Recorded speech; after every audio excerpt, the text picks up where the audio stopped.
تعالى وبركاته.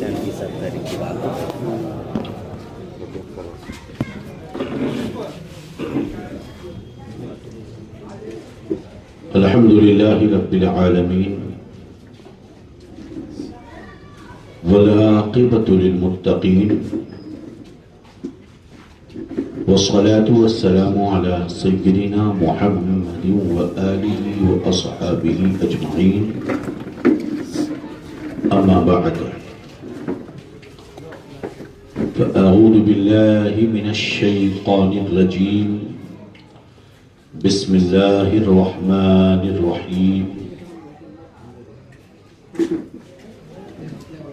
محمد رسول الله والذين معه أشداء على الكفار رحماء بينهم تراهم ركعا سجدا يبتغون إلى آخر الآية. وقال تعالى في موضع آخر: وما محمد إلا رسول قد خلت من قبله الرسل أفإن مات أو قتل انقلبتم على أعقابكم ومن ينقلب على عقبيه فلن يضر الله شيئا. وقال النبي صلى الله عليه وسلم: إن الله حرم على الأرض أن تأكل أجساد الأنبياء فنبي الله حي يرزق. صدق الله مولانا العظيم وصدق رسوله النبي الأمين الكريم ونحن على ذلك لمن الشاهدين والشاكرين والحمد لله رب العالمين.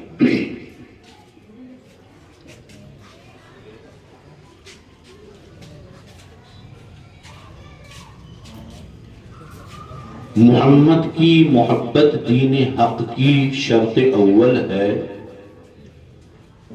اسی میں ہو اگر خامی تو سب کچھ نامکمل ہے. بمصطفیٰ برساں خیش کی دی ہما اوست اگر بہو نہ رسیدی تمام بوڑھ بیست. اللہ کی سرتاب قدم شان ہے یہ، انسان ہی انسان وہ انسان ہے یہ. قرآن تو ایمان بتاتا ہے انہیں، ایمان یہ کہتا ہے میری جان ہے یہ. اور یا رسول اللہ چمک تجھ سے پاتے ہیں سب پانے والے، میرا دل بھی چمکا دے چمکانے والے. برستا نہیں دیکھ کر ابر رحمت، بدوں پر بھی برسا دے برسانے والے. میں مجرم ہوں آقا مجھے ساتھ لے لو، کہ رستے میں ہیں جا بجا تھانے والے. تو زندہ ہے واللہ تو زندہ ہے واللہ، میری چشم عالم سے چھپ جانے والے. رضا نفس دشمن ہے، دم میں نہانا کہاں تو نے دیکھا ہے چندرانے والے. عقیدت و محبت کے ساتھ والہانہ انداز میں بلند آواز سے نبی اور آل نبی پر، رسول اور آل رسول پر اور ان کے اصحاب پر درود پاک پڑھیں. اللہم صلی علی سیدنا و نبینا مولانا محمد طب القلوب و دوائها وعافیت الابنان و شفائها ونور الابصار و ضیائها وعلى آلہ وصحبہ وبارک وسلم. حضرات محترم، اللہ تعالیٰ نے انسان کے اندر ایک ایسی قوت رکھی ہے جسے قوت حیوانیہ کہتے ہیں. نفس رکھا ہے جو فرشتوں کے اندر نہیں ہوتا. یہی وجہ ہے کہ انسان اسی قوت حیوانیہ اور نفس اور خواہش کی بنا پر کبھی کبھی اپنی مرضی چلاتا ہے اور شریعت کے خلاف کام کرتا ہے۔ شیطان کے چالوں میں سے سب سے خطرناک چال یہ ہے کہ وہ نیکیوں کے بہانے گناہ کرواتا ہے۔ اسی لیے قرآن پاک میں اللہ نے یہ فرمایا فَلَا وَرَبِّكَ لَا يُؤْمِنُونَ حَتَّى يُحَكِّمُوكَ فِيمَا شَجَرَ بَيْنَهُمْ۔ ایمان کے لیے شرط یہ ہے کہ اے مسلمانوں، اگر تمہارے درمیان کوئی میٹر اور مسئلہ آ جائے تو تم خود اس کا فیصلہ مت کرو، بلکہ اللہ اور اس کے رسول کو اپنا فیصل بناؤ۔ میں نے کیا کہا تھا کہ بہت ساری چیزیں ہماری آنکھوں کو اچھی لگتی ہیں، کچھ لوگوں کی باتیں ہمارے کان کو اچھی لگتی ہیں، ہمیں سوٹ کرتی ہیں، سماج کو، سوسائٹی کو سوٹ کرتی ہیں، حالات کو سوٹ کرتی ہیں، لیکن وہی چیز اللہ اور اس کے رسول کو پسند نہیں ہے، وہ شریعت کو سوٹ نہیں کرتی۔ تو اب اس صورت میں ہمیں کرنا کیا ہے؟ کیا سوسائٹی کو دیکھنا ہوگا؟ اپنے لیے سوٹ کر رہی اس لیے ہم اس پر عمل کریں گے، یا ہمیں حکم قرآن جو دے رہا ہے اس پر عمل کرنا ہے؟ قرآن فرماتا ہے اطیعوا اللہ و اطیعوا الرسول و اولی الامر منکم۔ اپنے معاملات میں تم اللہ کی اطاعت کرو، اس کے رسول کی اطاعت کرو، اور جو تمہارے درمیان اولو الامر ہیں یعنی علماء فقہاء کی تم اطاعت کرو۔ مثال کے طور پر ایک آدمی جا رہا تھا اور اس کی جیب پھٹی اور اس کے جیب سے 1,00,000 روپے روڈ میں گر گئے۔ ایک خاتون جا رہی تھی، اس کا پرس پھٹا، اس کے اندر سے 2-4-10 تولے سونا زمین پہ گر گیا، وہ سامنے جا رہی ہے، اسے پتہ نہیں چلا، آپ نے اسے اٹھا لیا۔ سوٹ کیا کرتا ہے آپ کے لیے؟ سوٹیبل کیا ہے آپ کے لیے؟ بہتر کیا ہے؟ دل کہے گا کہ اچھا، اسے پتہ نہیں چلتا، 1,00,000 روپے مجھے مل گیا، لے لوں، سونا مل گیا میں اسے جمع کر دوں، مگر یہ شریعت کو پسند نہیں، اس لیے ہمیں شریعت کے مطابق عمل کرنا۔ سوال یہ ہے کہ کیا ہم قصہ کہانی سننے کے لیے پیدا ہوئے ہیں کہ ہم نے 10 روزہ امام حسین کے ذکر کی مجلس سجائی، اب ہم قصہ سنانا شروع کرتے ہیں؟ یزید نے بلایا، بیعت کے لیے بیعت مانگی، حضرت نے انکار کر دیا، پھر یوں ہوا، پھر وہاں سے وہاں گئے، پھر وہاں سے وہاں گئے، پھر یہ شہید ہوئے، امام مسلم شہید ہوئے، تلوار آئی تو حضرت علی اکبر شہید ہوئے، حضرت قاسم شہید ہوئے، حضرت عباس شہید ہوئے، پانی بند کر دیا گیا، امام حسین شہید ہوئے۔ قصہ سننے کے لیے آپ نے محفل سجائی ہے؟ یہاں فلمیں بنائی جاتی ہیں تو وہ فلم کامیاب ہوتی ہے جس میں کچھ میسج ہوتا ہے نا؟ تو آدمی ہر چیز میں میسج کیا ہے؟ میں دنیا کی لیول سے اس وقت آپ سے بات کر رہا ہوں جو آپ کو سوٹ کر رہا ہے۔ سوال یہ ہے کہ کربلا کی یہ جو جنگ ہوئی ہے جس میں آپ بیٹھے ہوئے ہیں، ہمارے ہی شکل و صورت والے کچھ لوگ ہیں جو ٹوپی بھی لگاتے ہیں، مسجد بھی بناتے ہیں، مدرسہ بھی بناتے ہیں، قرآن بھی پڑھتے ہیں، ہم سے زیادہ پکے نمازی ہیں۔ آپ یہ کر رہے ہو، اسے وہ لوگ غلط کہتے ہیں۔ کہتے ہیں کیوں تم پیسہ خرچ کر رہے ہو؟ ان کو یہاں پیسہ خرچ نظر آتا ہے، اپنے گھر میں ٹائلز ماربل لگاتے وقت پیسہ خرچ نظر نہیں آتا، بریانی کھانے میں پیسہ خرچ نظر نہیں آتا، فارچونر گاڑی انووا خریدنے میں پیسہ خرچ نہیں آتا، بہترین ڈریسز خریدنے میں، شادیوں میں لمبا خرچ کرنے میں پیسے خرچ نہیں آتے، لیکن جب میلاد النبی میں آپ خرچ کرتے ہیں، امام حسین کی یاد کے لیے خرچ کرتے ہیں، تو ان کو نظر آتا ہے کہ ہاں پیسہ خرچ ہو.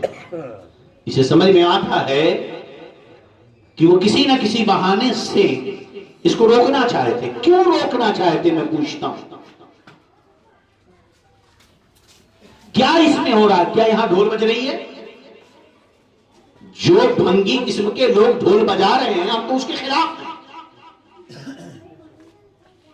ان بھنگیوں سے کہو کہ جب ان کے باپ مر جائیں تو اپنے باپ کے تیجے اور چہلوں پر بھی ڈھول بجوایا کریں.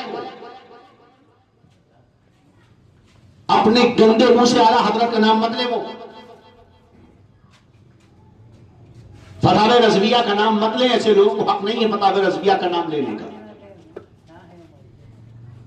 کیوں روکا جا رہا ہے اس سے؟ کچھ تو ہے بات، کچھ تو ہے جس کی پردہ داری ہے. یوں ہی کوئی بے وفا نہیں ہوتا.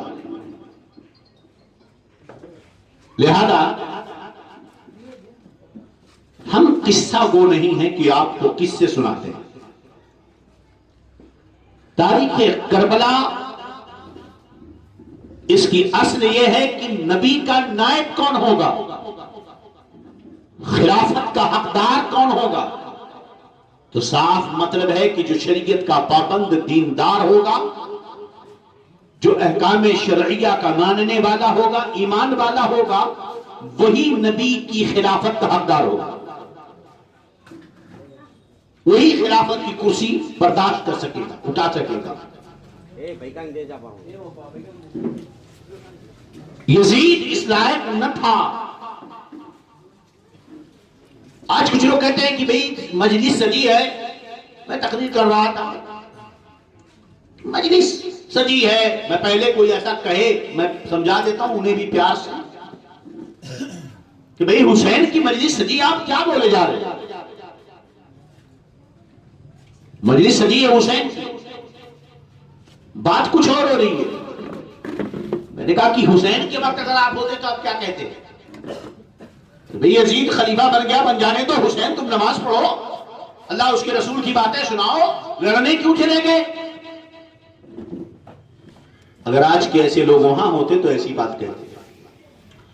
حسین نے اپنے آل و اولاد کی قربانیاں دے کر کے بتا دیا کہ جو بھی غلط ہوگا اسے غلط کہا جائے گا.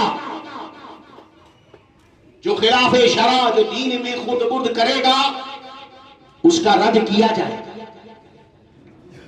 اس سے بڑا مجرم کون ہے جو یہ کہے کہ نبی مر کر مٹی میں مل گئے؟ اس سے بڑا مجرم کون ہے جو کہے کہ نبی شہیدوں کا ذکر کیوں کرتے ہو تم؟ سمجھ میں نہیں آتا. میں امام حسین کی یاد میں مجلس سجا رہا ہوں، پھر میں ہی کہوں کہ ان کا رد کیوں ہو رہا ہے؟ ہم کسی کا رد نہیں کر رہے ہیں. آپ ان کو اپنی مسجدوں میں ہمارا رد کرنے سے منع کر دیجئے. وہ پہلے غوث پاک کی 11ویں کو حرام نہ کہیں، حسین کی سبیل کو ناجائز نہ کہیں، شہدائے کربلا کے اس عمل کو جو ہے بدعت نہ کہیں، فاتحہ نیاز کو ناجائز نہ کہیں، مصطفیٰ کے علم غیب پر حملہ نہ کریں، نبی کی حیات پر حملہ نہ کریں، اولیاء کی عظمت پر کے خلاف باتیں نہ کریں. کیا آپ انہیں منع کر سکتے ہیں؟ نہیں منع کر سکتے. تو پھر ہمارے ہاں ایسی باتیں کیوں کی جاتی ہیں؟ شریعت فیصل ہے اور اسی لیے میرے نبی اس دنیا میں تشریف لائے. بات سمجھ میں آ رہی کہ نہیں؟ اسی مشن کو حضرت ابو بکر نے پورا کیا، اسی مشن کو حضرت عمر نے پورا کیا، اسی مشن کو حضرت عثمان نے پورا کیا، علی کے مرتضیٰ نے پورا کیا، امیر معاویہ نے پورا کیا، حسن مجتبی نے کیا، اور اپنی جان دے کر کربلا کی وادی میں امام حسین نے کیا. یہ کڑی ہے. ذکر حسین بغیر ذکر مصطفیٰ کے ہو ہی نہیں سکتا جناب. وہ تو شیعہ کرتے ہیں، رافضی کرتے ہیں. بغیر ذکر ابو بکر کے ذکر حسین نہیں ہو سکتا. ابو بکر کا ذکر چھوڑتے ہیں، صرف حسین کا ذکر رافضی کرتے ہیں، سنی نہیں کرتا. عمر کا ذکر چھوڑ دوں میں، ذکر حسین کروں تو مجھ میں اور شیعہ میں فرق کیا؟ ذکر معاویہ، امیر معاویہ بھی ہوگا، ذکر علی بھی ہوگا، ذکر حسین بھی ہوگا. بات سمجھ میں آ رہی کہ نہیں؟ تو فیصلہ کس کا ہوگا؟ قرآن و حدیث کا. میں نے کل بتایا نبی اکرم نور مجسم صلی اللہ علیہ وسلم نے دین کی تبلیغ مکمل کی، دین مکمل ہوا، آیت کریمہ نازل ہو گئی. آپ اس دنیا سے آپ کے تشریف لے جانے کا وقت قریب آیا. میرے آقا صلی اللہ علیہ وسلم نے اپنی آخری عمر میں حضرت ابو بکر کو اپنی جگہ نماز پڑھانے کے لیے کہا. توجہ چاہتا ہوں، نماز پڑھانے کے لیے کہا. حدیث میں نے کل سنائی تھی کہ حضرت عائشہ بیٹھی ہیں، میرے نبی نے کہا مرو ابا بکر فلیصلی بالناس، ابو بکر سے کہو کہ وہ نماز پڑھائیں. حضرت عائشہ فرماتی ہیں ہر بیٹی بڑی خوش ہوتی ہے، بیٹی خوش ہوگی کہ مصطفیٰ نے کہا ہے میرے مصلی پہ کھڑے ہو کر ابو بکر نماز پڑھاؤ.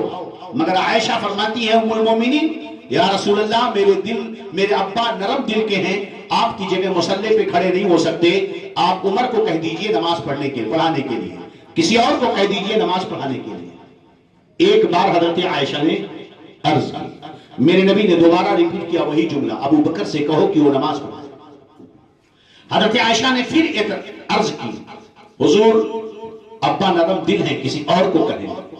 تیسری بار میرے نبی نے جلال میں فرمایا ابو بکر سے کہو کہ وہ نماز پڑھائیں، انتن صواحب یوسف ان کیدکن عظیم. جلال میں میرے نبی نے فرمایا ابو بکر سے کہو نماز پڑھائیں. نقطے پہ غور، واقعہ سنا کے گزر جاؤں میں پوچھتا ہوں کیا نارمل بات تھی؟ ابو بکر کو کہنا کہ نماز پڑھاؤ، مصطفیٰ حجرے میں ہے اور مسجد اور حجرے میں صرف چوکھٹ کا فاصلہ ہے. یہ چوکھٹ ہے، ادھر حجرہ ہے، چوکھٹ کے بعد فوراً مسجد ہے، اندر مصطفیٰ ہیں. مصلی پر ابو بکر کو کھڑا کرنے کے لیے کہا گیا. نارمل بات ہوتی، جسٹ ایک میسج ہوتا.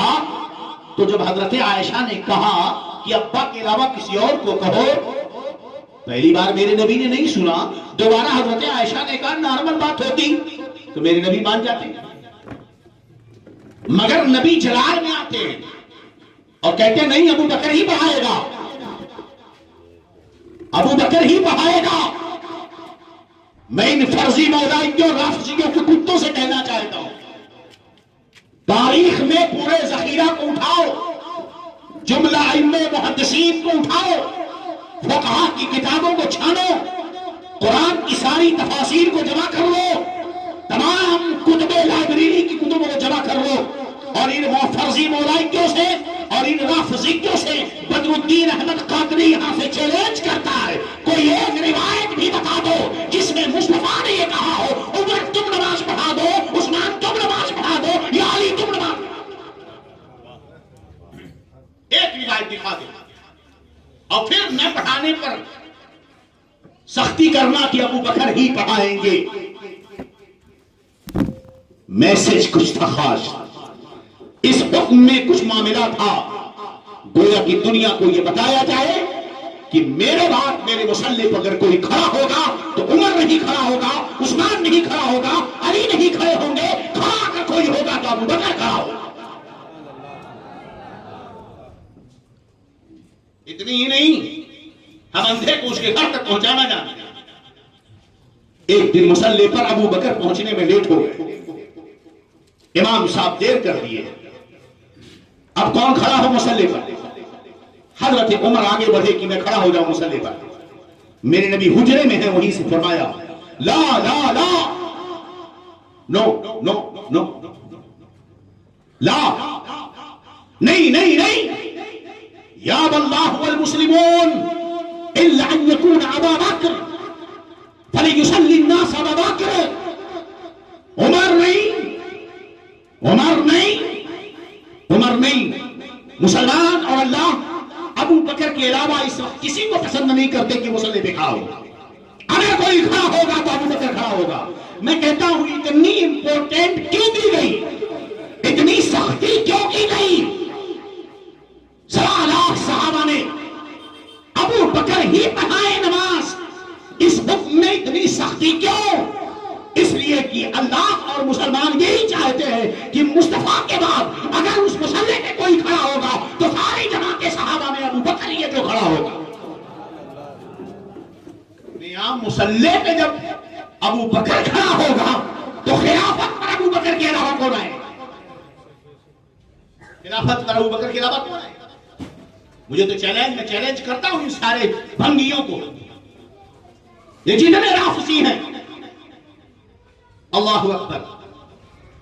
آپ کو پتہ نہیں ہے کتنے لڑکے برباد ہو رہے ہیں یوٹیوب اور فیس بک اور سوشل میڈیا کے ذریعہ. وجہ یہ ہے کہ ہمارے نوجوان، ابھی حضرت نے بتایا، یہ کنچے کھیلیں گے. ہمارے سوسائٹیوں میں ڈرگس بک رہے ہیں، گاجے بک رہے ہیں، نشے کی چیزیں بک رہی ہیں، اور ہم ہیں کہ سوئے ہوئے ہیں. ہماری انجمن بیکار کی چیزوں میں اڑتی ہے مگر ان نوجوانوں کے فیوچر کو سنبھالنے کے لیے نہیں اڑتی. حضرت ابو بکر نے 17 وقت کی نمازیں پڑھائی. میرے نبی بظاہر دنیا میں تشریف فرما ہے، 17 وقت کی نماز حضرت سیدنا ابو بکر صدیق نے مصلی پہ کھڑے ہو کر پڑھائی.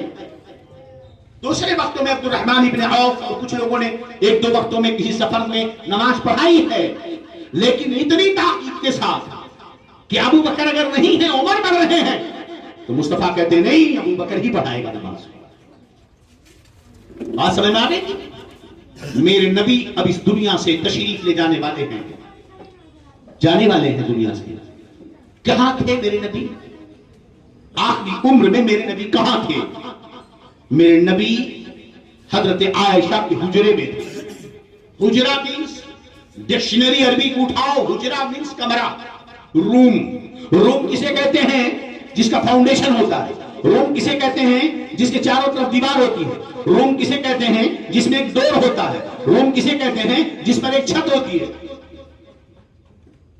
بولو، چمن شاہ کا مزار کیسا ہے؟ خواجہ اجمیری کا مزار کیسا ہے؟ غوث اعظم کا مزار کیسا ہے؟ حجرہ موجود ہے. روح کب سے انسری سے پرواز کر گئی، روح کب سے انسری سے پرواز کر گئی. میں نے کل گفتگو کی تھی کہ حضرت عمر نے کہا کہ جس نے کہا محمد مر گئے میں اسے قتل کر دوں گا. اس پر بڑی تفصیلی گفتگو میں نے کر دی. اب نبی کریم کے دفن کا مسئلہ آیا. میرے نبی کو دفن کرنے کی جب بات سامنے آئی تو کسی نے کہا کہ نبی کریم کو جنت البقیع میں دفن کیا جائے جو مسجد نبوی کے لیفٹ میں مزار ہے، قبرستان ہے. کسی نے کہا نہیں، مکہ میں جنت المعلی میں دفن کیا جائے جو مکہ کا قبرستان ہے.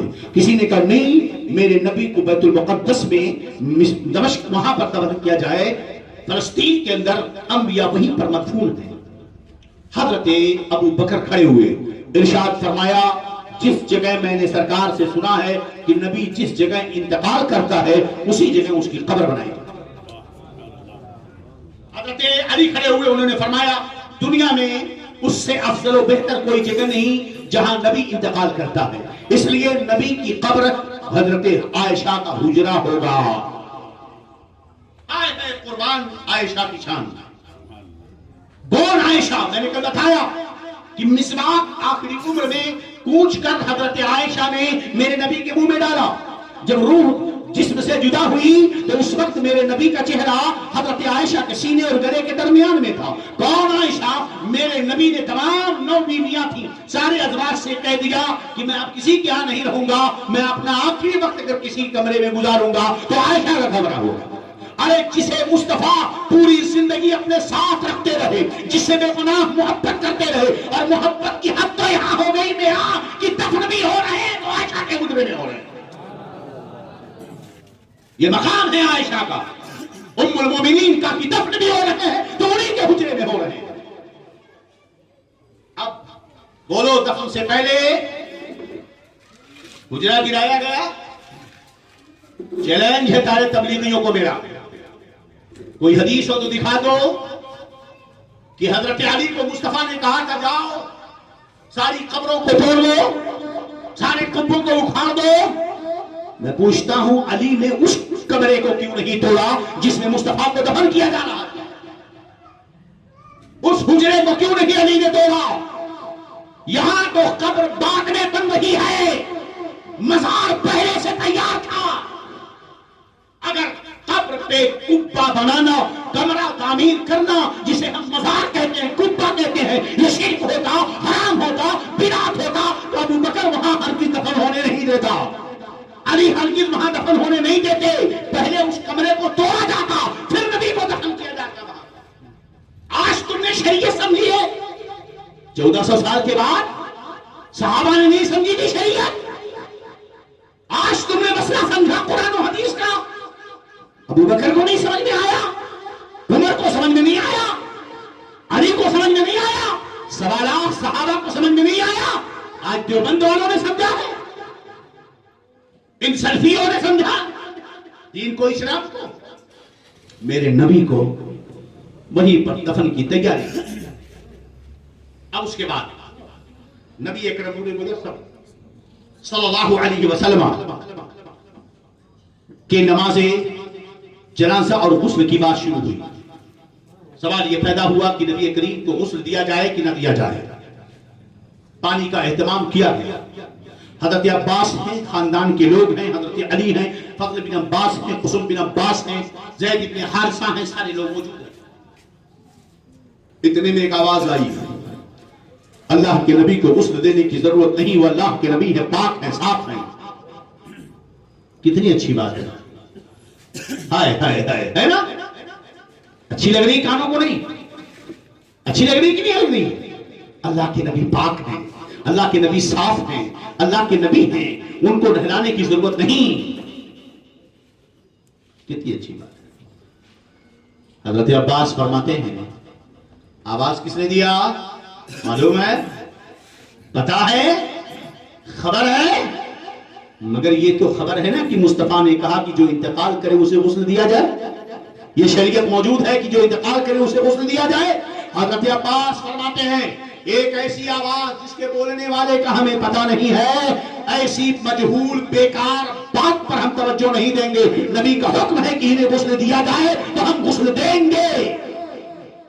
میں یہی سمجھا رہا ہوں آپ کو، کانوں کو جو اچھی لگے اس کے پیچھے مت بھاگو، آنکھوں کو جو اچھی لگے اس کے پیچھے مت بھاگو، تمہیں جو سوٹ کرے اس کے پیچھے مت بھاگو، جس سے تم محبت کرتے ہو، محبت کا یہ مطلب نہیں کہ اس کے حکم کے خلاف چلو، محبت کا مطلب ہے کہ اگر تمہیں کسی سے پیار ہے تو جو پیارے نے کہا ہے اسے مانو، یہ محبت ہے۔ لو کان حبک صادقا لأطعته ان المحب لمن يحب مطیع، اگر تیری محبت سچی ہے تو محبوب کی ہر بات مانے گا، محبوب کی بات مانتا ہی نہیں۔ محبت دیکھنی ہے تو اعلیٰ حضرت کو دیکھو، جب گئے آپ مدینہ منورہ تو روضہ اقدس میں پہنچے تو کہنے لگے پیش نظر وہ نو بہار، سجدے کو دل ہے بے قرار، روکیے سر کو روکیے، ہاں یہی امتحان ہے۔ عشق کہہ رہا ہے سجدہ کروں محبوب کی قبر کو، عشق یہ کہہ رہا ہے رسول کے سامنے جھک جاؤں، ان کے قبر پر اپنے ماتھے کو رکھ دوں، عشق کہہ رہا ہے مچل جاؤں، مگر اسی محبوب کی شریعت کہہ رہی ہے کہ خدا کے علاوہ کسی کو سجدہ جائز نہیں ہے۔ اے احمد رضا پیش نظر بنو بہار، سجدے کو دل ہے بے قرار، روک روک اپنے سر کو روک، روکیے سر کو روکیے، ہاں یہی ہے۔ تو عشق نہیں، یہ تمہارا کون سا عشق ہے؟ یہ کون سا تمہارا عشق ہے؟ علی سے محبت، علی سے محبت، علی سے محبت، ارے جاہل تو کیا علی سے محبت کرے گا جتنی محبت ہم علی سے کرتے ہیں؟ اہل بیت پہلے، علی پہلے، فاطمہ پہلے، علی پہلے، اہل بیت پہلے، اہل بیت پہلے۔ میں نے کہا میاں بالکل اہل بیت پہلے، اسی لیے ہم نے پہلے علی سے پوچھا، ہم نے پہلے علی سے پوچھا میرے مولا مجھ کو پوچھا بتا نبی کے بعد دنیا میں سب سے افضل کون؟ فرمایا خیر عادل امہ، 12 نبی کے ابو بکر و عمر، اس امت میں نبی کے بعد سب سے افضل ابو بکر و عمر ہیں۔ تو محبت اگر علی سے کرتا ہے، علی تو کہتے ہیں کہ نبی کے بعد اگر اس امت میں کوئی افضل ہے تو ابو بکر ہے، پھر عمر۔ تیری محبت سچی ہے تو علی سے محبت نہیں کرتا، تجھے نفرت ہے اسلام سے، تو تیری کی الگ دیوار بنا رہا ہے، تجھے اسلام سے محبت نہیں ہے۔ حضرت عباس کہتے ہیں آواز آئی اچھی لگ رہی ہے مگر شریعت کے خلاف ہے، ہم اسے نہیں مانتے۔ میری بات آگے کی نہیں؟ اتنے میں دوسری آواز آئی، فرمایا میں ادھر ہوں، اللہ کے نبی کو غسل دو. پہلی آواز ابلیسوا کی تھی. پہلی آواز کس کی تھی؟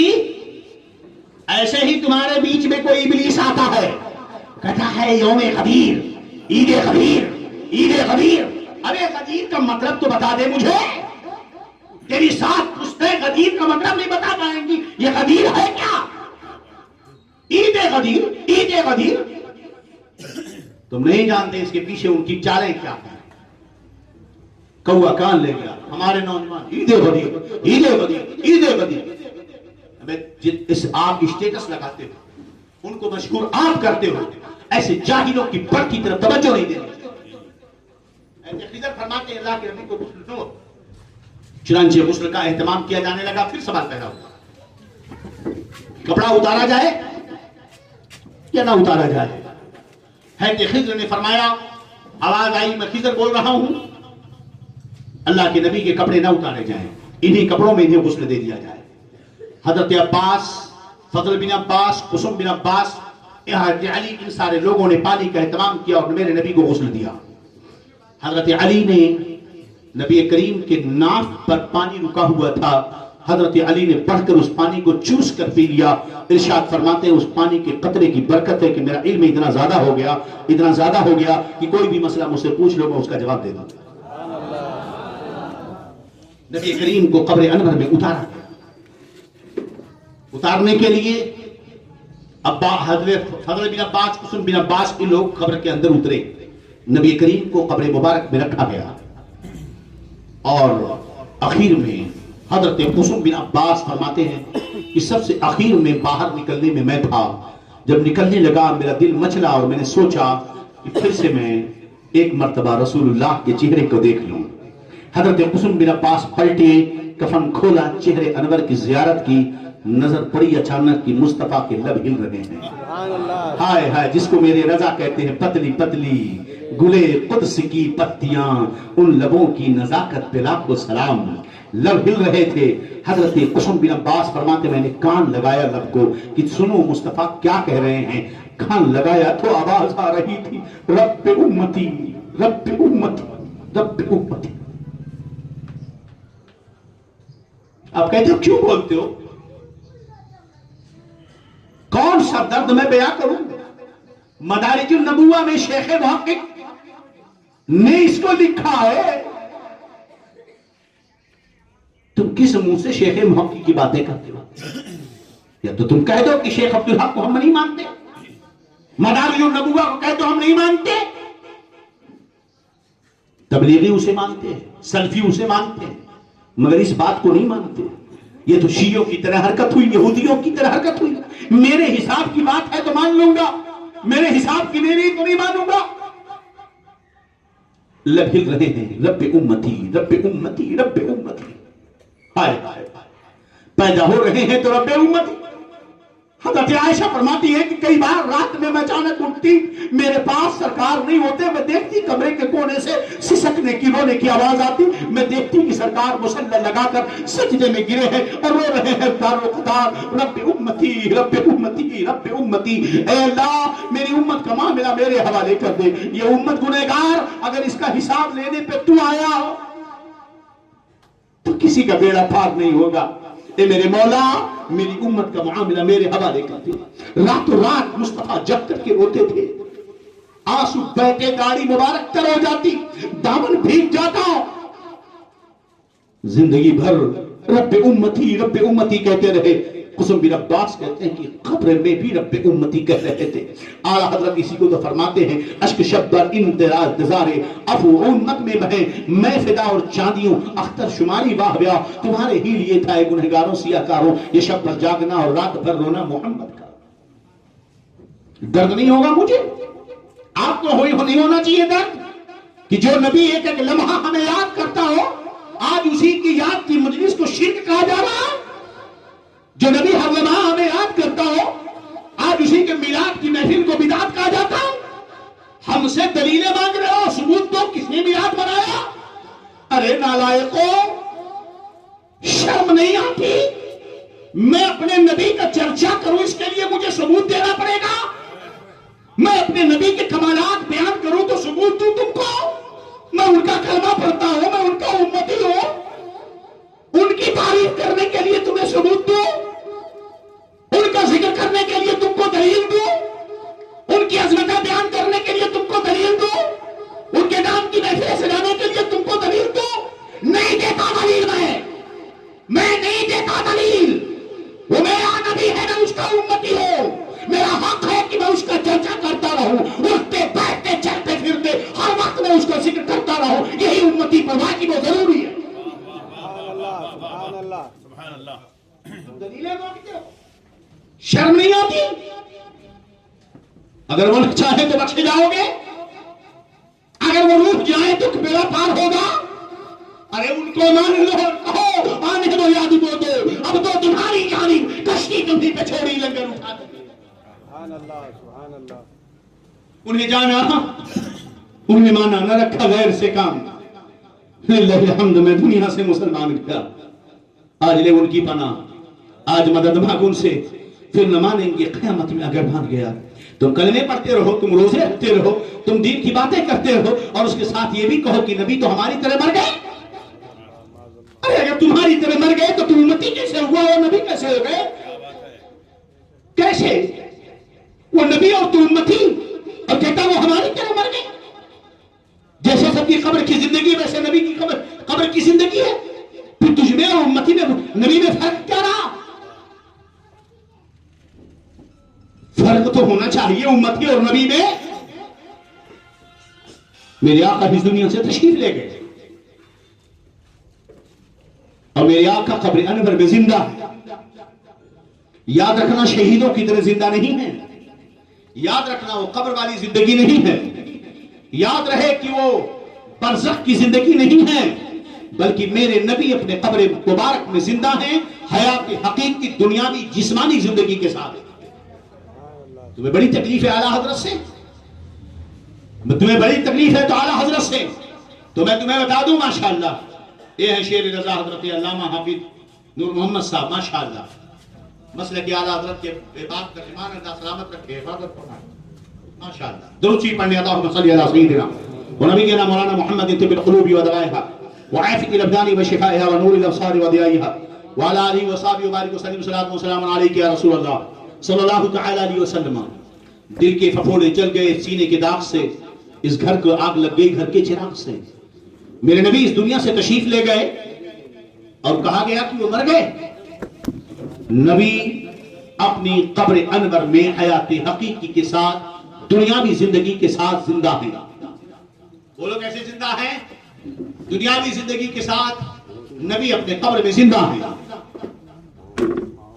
امام بہقی نے، امام ترمذی نے، محدث امام ابو داؤد نے، صاحب مشکات نے 5 حدیثوں کی کتابیں موجود ہیں جس کے اندر یہ حدیث موجود ہے کہ نبی کریم صلی اللہ علیہ وسلم نے ارشاد فرمایا، ان اللہ حرم علی الارض ان تاکل اجساد الانبیاء فنبی اللہ حج یورثہ۔ بے شک اللہ نے زمین پر انبیاء کرام کے جسموں کو کھانا حرام کر دیا ہے، تو اللہ کے نبی قبر میں زندہ ہیں، یورزق، انہیں رزق دیا جاتا ہے، انہیں رزق دیا جاتا ہے۔ اب یہ یار لوگ بولتے ہیں وہ زندہ ہیں، قبر والی زندگی۔ رزق کا مطلب اللہ کی نعمت ملتی ہے، جنت کا نعمتیں ملتی ہیں، اس کا مطلب یہ رزق کا ہے۔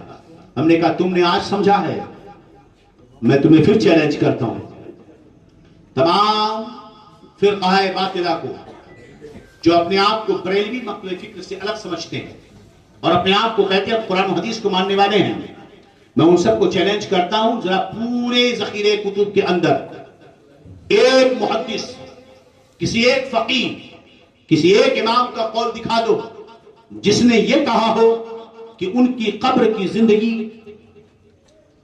برزخ والی زندگی، اس کو موت سے انہوں نے تعبیر کیا ہو۔ پیش کرو کسی کو، ثابت کر کے دکھاؤ۔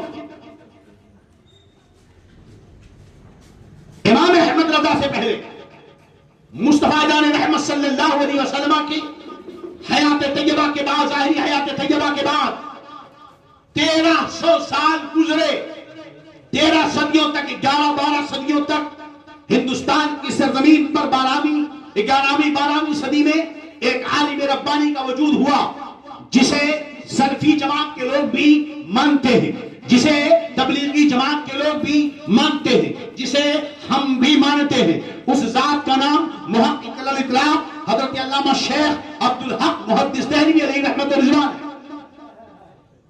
شیخ عبدالحق محدث دہلوی اپنی دو کتاب، ایک ہے اشہد الامان فارسی میں، دوسری ہے اثر السبل، ایک دو کتابیں ہیں، سلوک السبل ایک کتاب یہ اور دوسری کتاب اشہد الامان۔ ان دونوں کتابوں میں شیخ عبدالحق محدث دہلوی علیہ رحمت و رضوان ارشاد فرماتے ہیں حیات انبیاء متفق علیہ۔ آج سے یہ 15ویں صدی ہے، 11ویں صدی کا مطلب یہ ہوا 400 سال پہلے کی بات ہے، یعنی میرے نبی سے لے کر آج سے 400 سال پہلے تک، یعنی 11ویں 12ویں صدی تک حضرت شیخ فرماتے ہیں کہ پورے دنیا کے علماء، فقہا، محدثین، صحابہ، تابعین، تبع تابعین، ائمہ مجتہدین، ائمہ امام شافعی، امام مالک، امام احمد بن حنبل، امام اوزاعی، جملہ محدثین و فقہا اس بات پر متفق ہیں کہ انبیاء کرام اپنی قبر میں زندہ ہیں۔ سوال یہ کیسے زندہ ہے؟ یہ تبلیغی بھی کہتے ہیں زندہ ہیں، قبر کی زندگی برزخی زندگی فرماتے نہیں، حیات حقیقی جسمانی دنیاوی ان کی جو زندگی ہے دنیاوی زندگی ہے، قبر میں ان کی زندگی دنیاوی زندگی ہے، قبر میں ان کی زندگی حقیقی زندگی ہے، قبر میں ان کی زندگی جسمانی زندگی ہے، نہ کہ روحانی و معنوی، چنانچہ شہداء راہ آپ نے یہ بھی رد کر دیا شہیدوں کی جو معنوی روحانی زندگی ہے ایسی زندگی نبیوں کی نہیں ہے۔ دوسری جگہ فرماتے ہیں بچی پچندی اختلاف کی در علماء امت است، امت کے علماء میں بے شمار اختلافات پائے جاتے ہیں مگر دری مسئلہ ہیچ کسرا خلاف نیست، مگر اس مسئلے میں کسی عالم کا کوئی اختلاف نہیں اس بات پر کہ نبی اپنی قبر میں حیات دنیاوی جسمانی کے ساتھ زندہ ہے، نہ وہاں تعبیر کی جائے گی، نہ وہم ہوگا، نہ شائبہ ہے، بلکہ جسم کے ساتھ حیات حقیقی کے ساتھ دنیاوی زندگی کے ساتھ اپنے قبر میں زندہ۔ بات سمجھ میں آ گئی؟ وقت کم ہے، دوسری روایت سن لو۔ مذہب حنفی کے بڑے عالم حضرت ملا علی قاری مکی اپنی کتاب مرقات کے اندر تحریر فرماتے ہیں انہ صلی اللہ علیہ وسلم حی یرزق یستمد منہ مدد المطلق، میرے نبی صلی اللہ علیہ وسلم اپنی قبر میں زندہ ہیں، انہیں رزق دیا جاتا ہے اور ان سے ہر طرح کی مدد طلب کی جاتی ہے۔ دوسری روایت فقہ حنفی کے متن کی کتاب جو اصل جان ہے فقہ حنفی کی، نور النساء، اس کی شرح مراقی الفلاح، اس کے مصنف حضرت علامہ حسن الشرمبرانی حنفی مراقی الفلاح میں لکھتے ہیں ومما هو مقرر عند المحققين انه صلی اللہ تعالی علیہ وسلم حی یرزق، محققین علماء کے نزدیک جو بات متفق علیہ ہے ثابت شدہ ہے وہ یہ ہے کہ سارے نبی، میرے نبی صلی اللہ علیہ وسلم اپنی قبر میں زندہ ہیں، انہیں رزق دیا جاتا ہے۔ وَيَتَمَتَّعُ بِجَمِيعِ الْمَلَائِكَةِ وَالْعِبَادَاتِ، نبی قبر میں صرف زندہ نہیں ہے بلکہ تمام دنیاوی لذتیں انہیں ملتی ہیں، عبادت کی لذتیں انہیں ملتی ہیں۔ سوال پیدا ہوا کہ جب وہ ہیں تو دکھتے کیوں نہیں؟ فرمایا غیر انہو حجبا عن ابصار القاصرہ عن شریف المقامات، مگر بات یہ ہے کہ وہ ہم جیسی ناکارہ آنکھوں سے چھپے ہوئے ہیں، ہم جیسی ناکارہ چھپے ہوئے ہیں۔ یہ کہتے ہیں نبی زندہ ہیں، ذرا دکھاؤ، میں کہ ہاتھ چوم لوں، نبی زندہ ہیں، ذرا میں بھی ان کی بارگاہ میں چلا جاؤں، میں بھی کوئی حدیث سن لوں۔ میں نے کہا آنکھ والا تیرے جوبن کا تماشا دیکھے، دیدہ کور کو کیا ہے، نظر کیا دیکھے، تیری آنکھ یہ منہ اور مسور کی دال، یہ نبی کی آنکھ نبی کو دیکھیں گے، نبی کو دیکھنا ہے تو غوث آدم کی نظر پیدا کر، نبی کو دیکھنا ہے امام احمد رضا کا عشق پیدا کر، نبی کو دیکھنا ہے تو شیخ رفاعی کی محبت پیدا کر، اٹھا شیخ محقق کی کتاب اور اس کے بعد پڑھ، اسی کے اندر حضرت شیخ رفاعی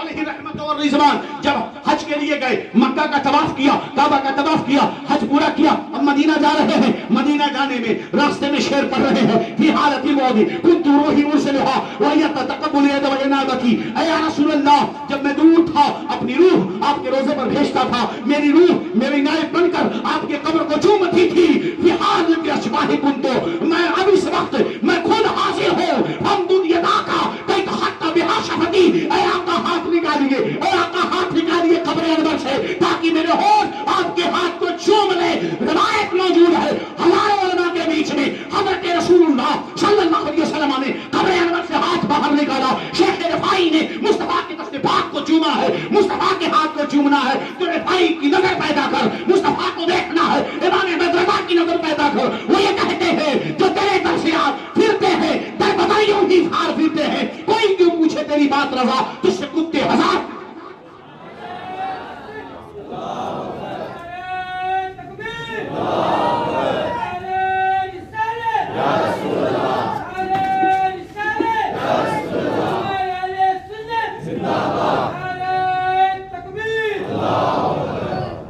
میں ہم تو بس اتنا کہتے ہیں، سنا ہے آپ ہر عاشق کے گھر تشریف لاتے ہیں، سنا ہے آپ ہر عاشق کے گھر تشریف لاتے ہیں، میرے گھر میں بھی ہو جائے چہرہ وہاں بلاؤ تو وہ آتے ہیں، کوئی بلا کے تو دیکھے، وہ نظر تو رکھے، جب آنکھیں ہوں گی احمد رضا جیسی تو روضے رسول پر جگتے ہوئے مصطفیٰ کا دیدار کرے گا۔ نظر ہونی چاہیے مفتی اعظم ہند جیسی، نظر ہونی چاہیے تاج الشریعہ جیسی، بھنگیوں جیسی نظر رکھو گے تو آنکھوں میں ڈھول نظر آئے گی، بھنگیوں جیسی نظر رکھو گے تو تاچے نظر آئیں گے، تازیے نظر آئیں گے۔ اعلیٰ حضرت کی فتاوی رضویہ ہاتھ میں لے کر بولنے سے کوئی فتاوی رضویہ والا نہیں ہو جاتا ہے۔ دروشی پڑھو پھر آگے اللہم صلی علی سیدنا ونبینا مولانا محمد طب القلوب ودوائها وعافیۃ الابدان وشفائها ونور الابصار وضیائها وعلی آلہ وصحبہ وبارک وسلم۔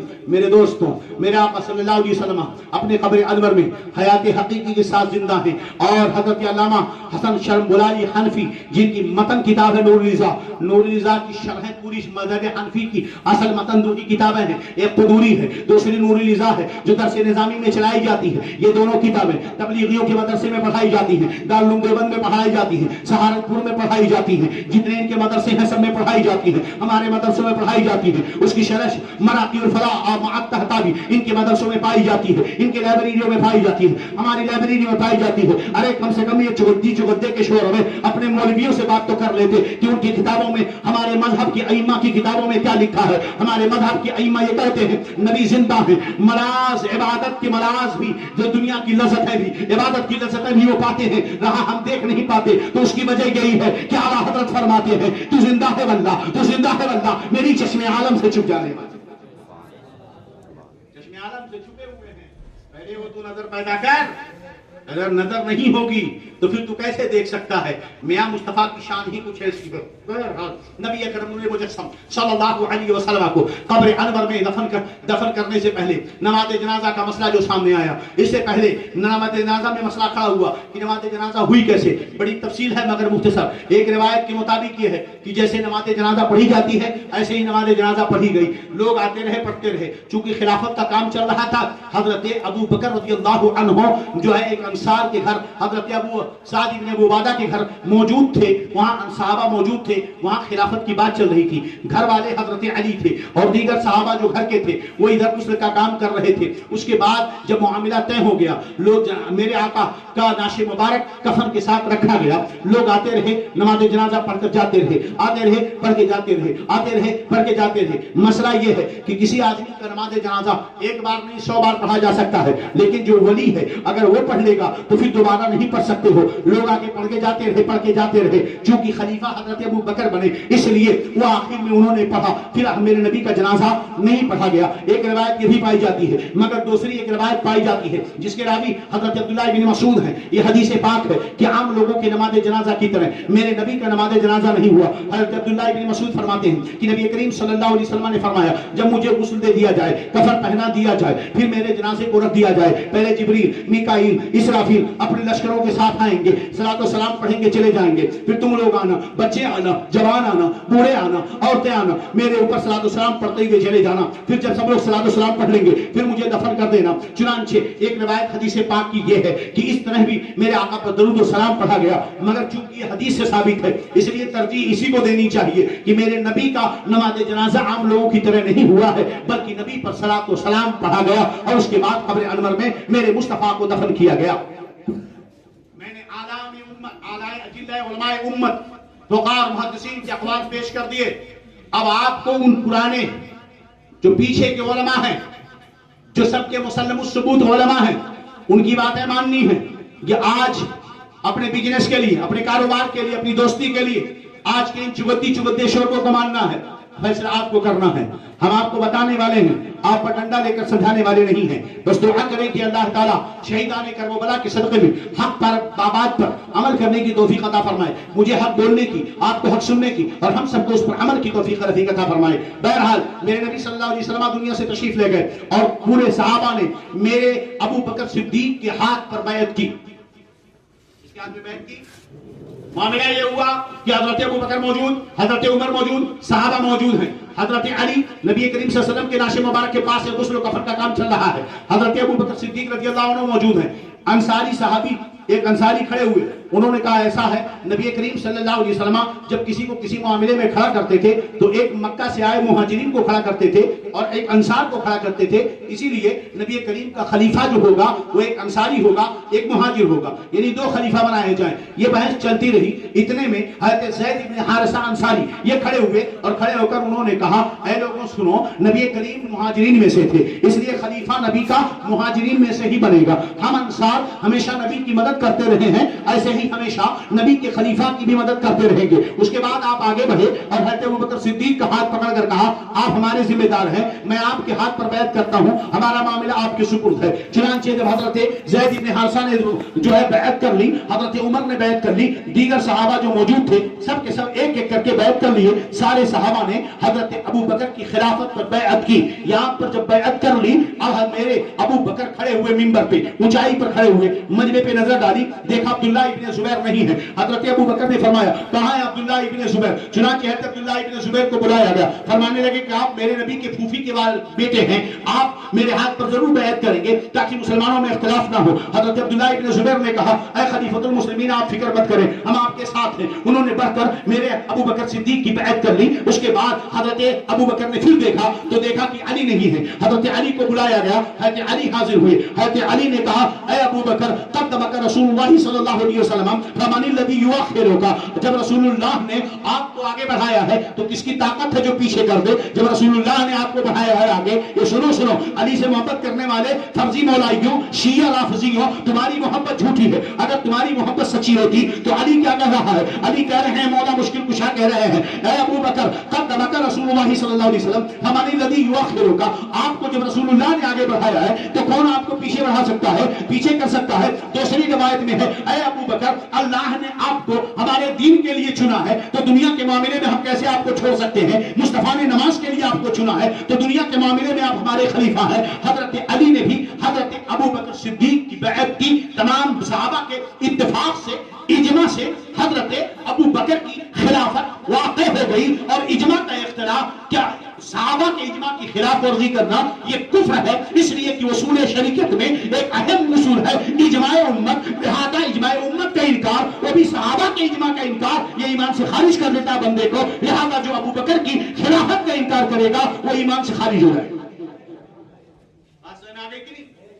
اچھا, حضرت ابو بکر خلیفہ بن گئے. آج کچھ لوگوں کو درد شروع ہوا ان کی خلافت پر. ابو بکر, حضرت ابو بکر کی خلافت پر کسی نے انکار نہیں کیا. آج آج کچھ لوگ کھڑے ہو گئے, بولنے لگے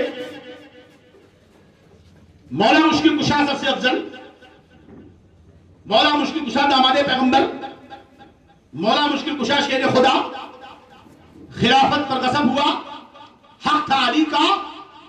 میں نے کہا جناب قرآن فرماتا ان اکرمکم عند اللہ اتقاکم, اللہ کے نبی سب سے عزت والا وہ ہے جو سب سے زیادہ متقی ہو, جو سب سے زیادہ متقی ہو. آج تم چیخ رہے ہو مگر علی نہیں چیخے, علی نے پوری زندگی ابو بکر کا ساتھ دیا. اب دو باتوں میں سے ایک بات ہوگی, اگر علی خلیفہ برحق, اگر ابو بکر خلیفہ برحق ہے, یقیناً ہے, یہی اہل سنت والجماعت کا اجماع ہے.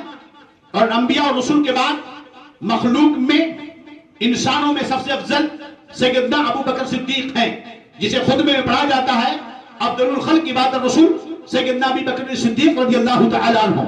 تو حضرت ابو بکر صدیق مخلوق میں انبیاء اور رسول کے بعد انسانوں میں سب سے زیادہ افضل ہیں. کون ہیں؟ حضرت ابو بکر.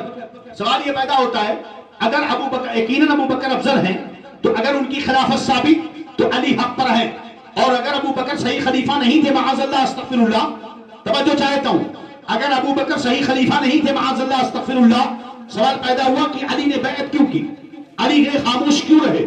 تو کیا معاذ اللہ علی نے غلطی کی, علی نے مسئلہ چھپایا, علی حق سے خاموش رہے؟ میاں خدا بہتر جانے تم کس علی کو مانتے ہو. ہم تو اس علی کو مانتے ہیں جو کبھی کسی سے ڈرتا نہیں, ہم اس علی کو مانتے ہیں جو شیر خدا ہے, ہم اس علی کو مانتے ہیں جو خیبر کا قلعہ اکھاڑ سکتا ہے, ہم اس علی کو مانتے ہیں جو مرحب کو چٹنے دے سکتا ہے, ہم اس علی کو مانتے ہیں جس کی شان یہ ہے کہ اب اللہ فتح الا علی لا سیف الا ذوالفقار, شاہ مردہ شیر یزداں قوت پروردگار لا فقار الا علی لا سیف الا ذوالفقار. تمہارے یہاں کوئی علی رکھو ہوگا, میرا علی ایسا نہیں ہے. تمہارے یہاں کا کوئی علی ہوگا جو مسئلے چھپاتا ہوگا, میرا علی مسئلے نہیں چھپاتا. تمہارے یہاں علی بزدل ہوگا, میرا علی بزدل نہیں ہے. لہذا تم علی والے نہ تھے نہ علی والے ہو, ہم علی والے کل بھی تھے, علی والے آج بھی ہیں, اور ہمیشہ علی والے بنے.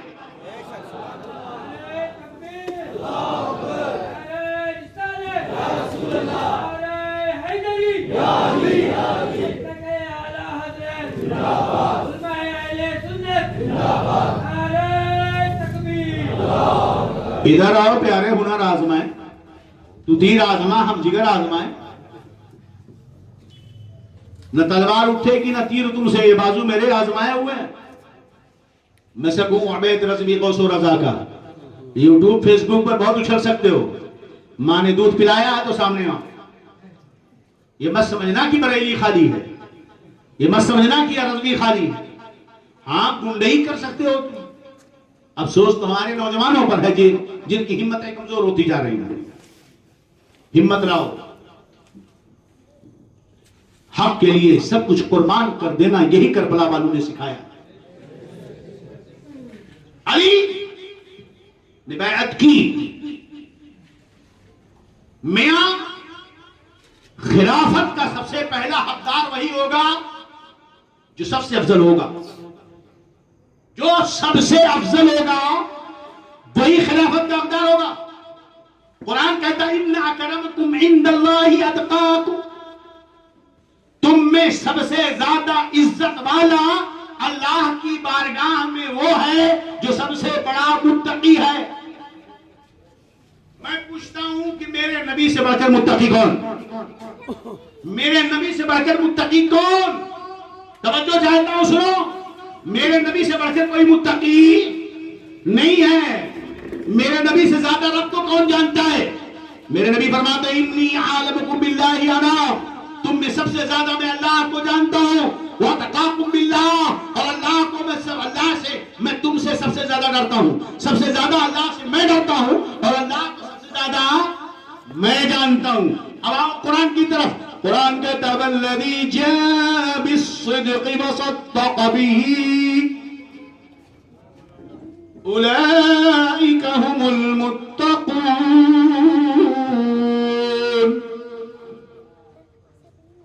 آؤ بنگیوں, میں سمجھاؤں, فرضی مولائیوں, ایرانی ایجنٹوں,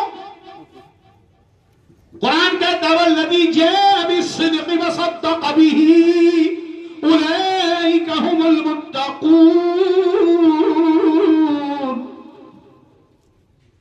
وہ جو سچ لے کر آیا، توجہ، وہ جو سچ لے کر آیا اور وہ جس نے اس کی تصدیق کی. دو چیزوں، دو لوگوں کا ذکر ہو رہا ہے. ایک وہ جو سچ لے کر آیا اور ایک وہ جس نے اس کی تصدیق کی. قرآن کہتا ہے اولئک هم المتقون، یہ دونوں متقی ہیں. جو سچ لے کر آیا اور جس نے اس کی تصدیق کی، یہ دونوں کون ہیں؟ دونوں متقی ہیں. صاحب تفسیر مدارک تفسیر نصفی، من ہوا جاء بالصدق اور من ہوا صدق بہ. کون جاء بالصدق سے مراد ہے اور کون صدق بہ سے مراد ہے؟ صاحب تفسیر مدارک کہتے ہیں جاء بالصدق سے مراد مصطفیٰ جان رحمت ہے، صدق بہ سے مراد ابو بکر صدیق ہے. امام رازی جاء بالصدق سے مراد مصطفیٰ ہے، صدق بہ سے ابو بکر صدیق ہے. صاحب تفسیر البیان جاء بالصدق سے مصطفیٰ مراد، صدق بہ سے ابو بکر صدیق. ہم نے کہا تفسیر کے ساتھ پوچھو اے علی جاء بالصدق سے مراد کون، صدق بہ سے مراد کون؟ فرمایا جاء بالصدق سے مراد مصطفیٰ ہے، صدق بہ سے مراد ابو بکر ہے. مدعی لاکھ پہ بھاری ہے گواہی تیری، سمجھے کہ نہیں؟ کل کے رضا ہے خنجر خونخوار برقدار، آدھا سے کہہ دو خیر منائے نشر کرے.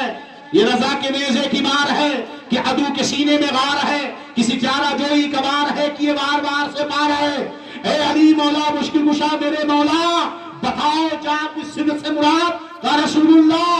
میں نے کہا صدق بہ سے مراد؟ کہا ابو بکر.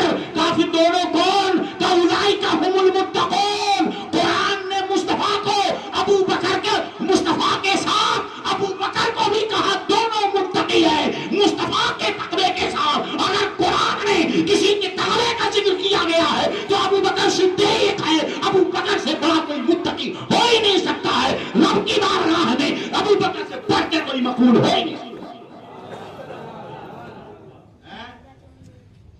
نیکیاں بہت زیادہ ہم نے کس کی؟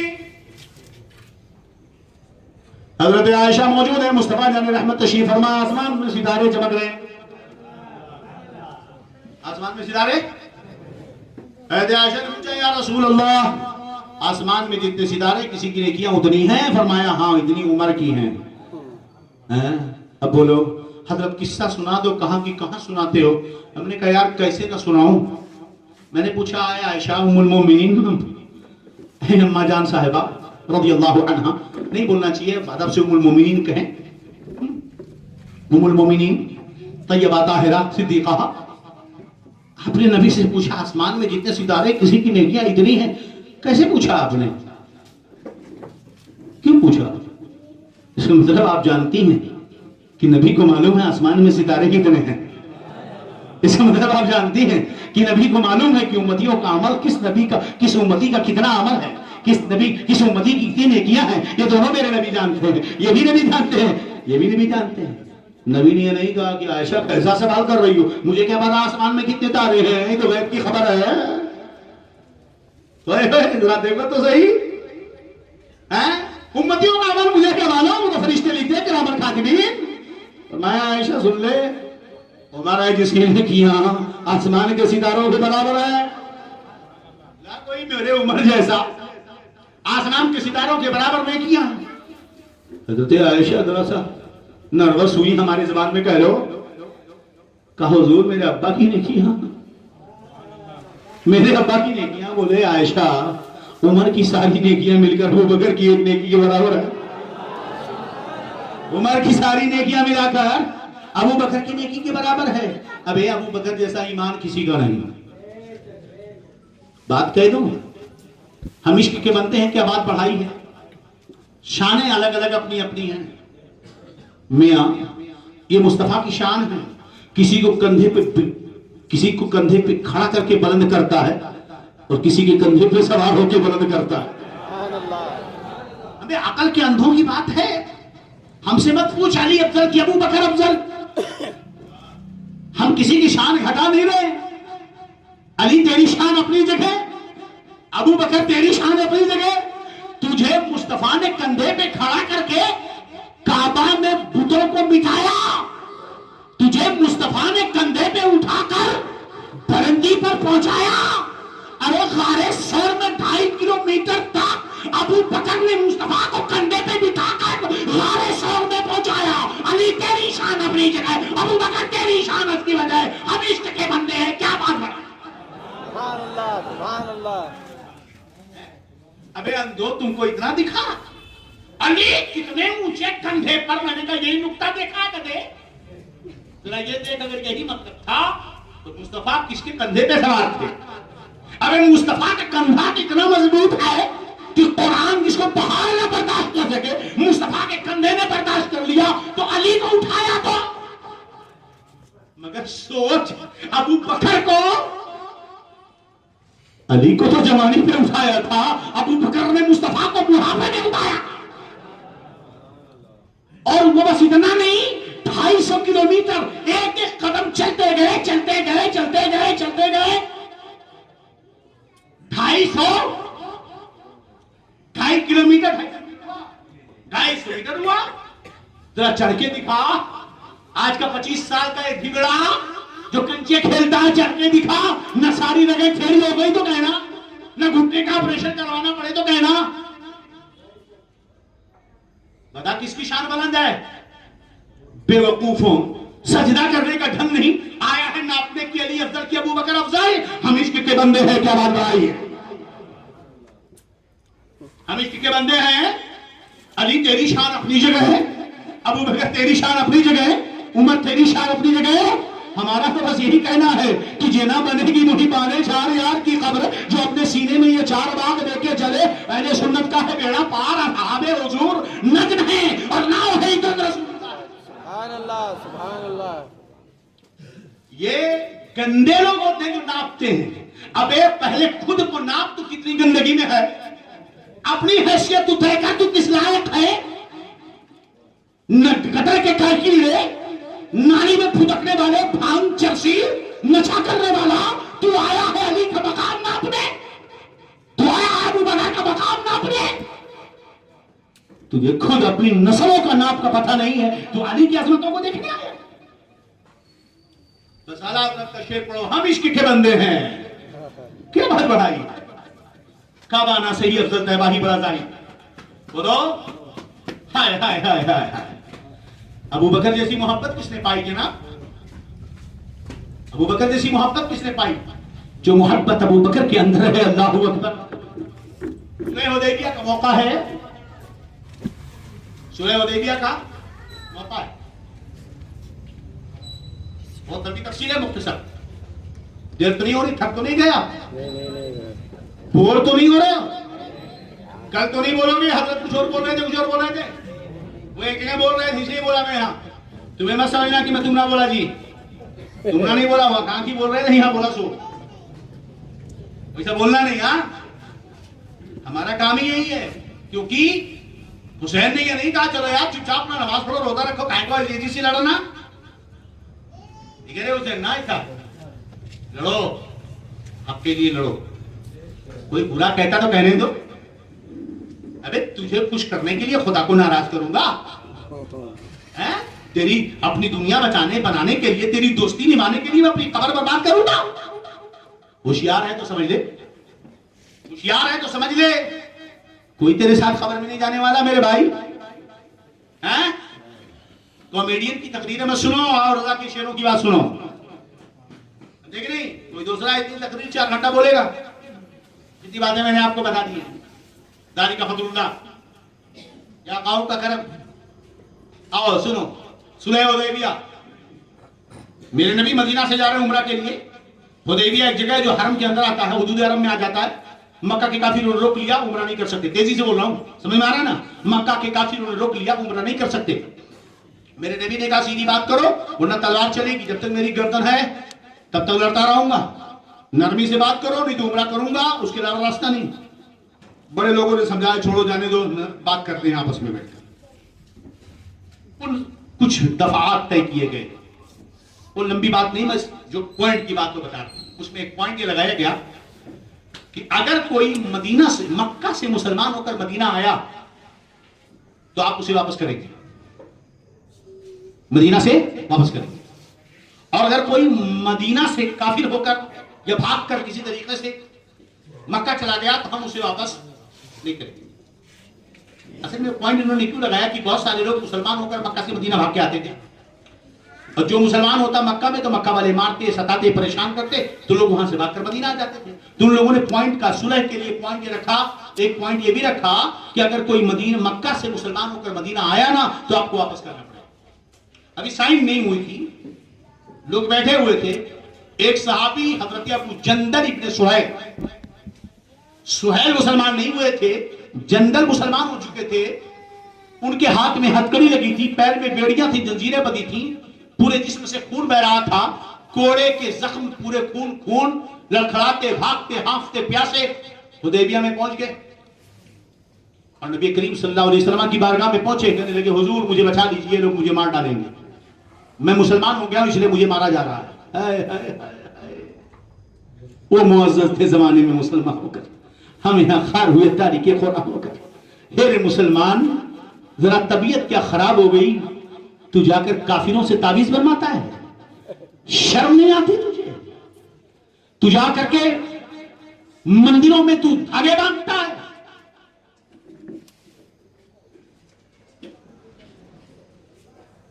صورت میں نصارہ تو تمدن میں یہود، یہ مسلمان ہیں جنہیں دیکھ کے شرمائے یہود۔ تم بھی سید بھی ہو، مرزا بھی ہو، افغان بھی ہو، پر بتاؤ بھلا کیا تم مسلمان بھی ہو؟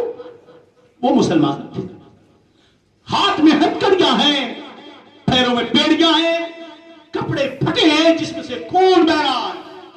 آقا مجھے بچائیے، مسلمان ہو گیا اس لیے مجھے مارا جا رہا ہے۔ ہائے تو مسلمان ہے؟ کیسا مسلمان ہے تو؟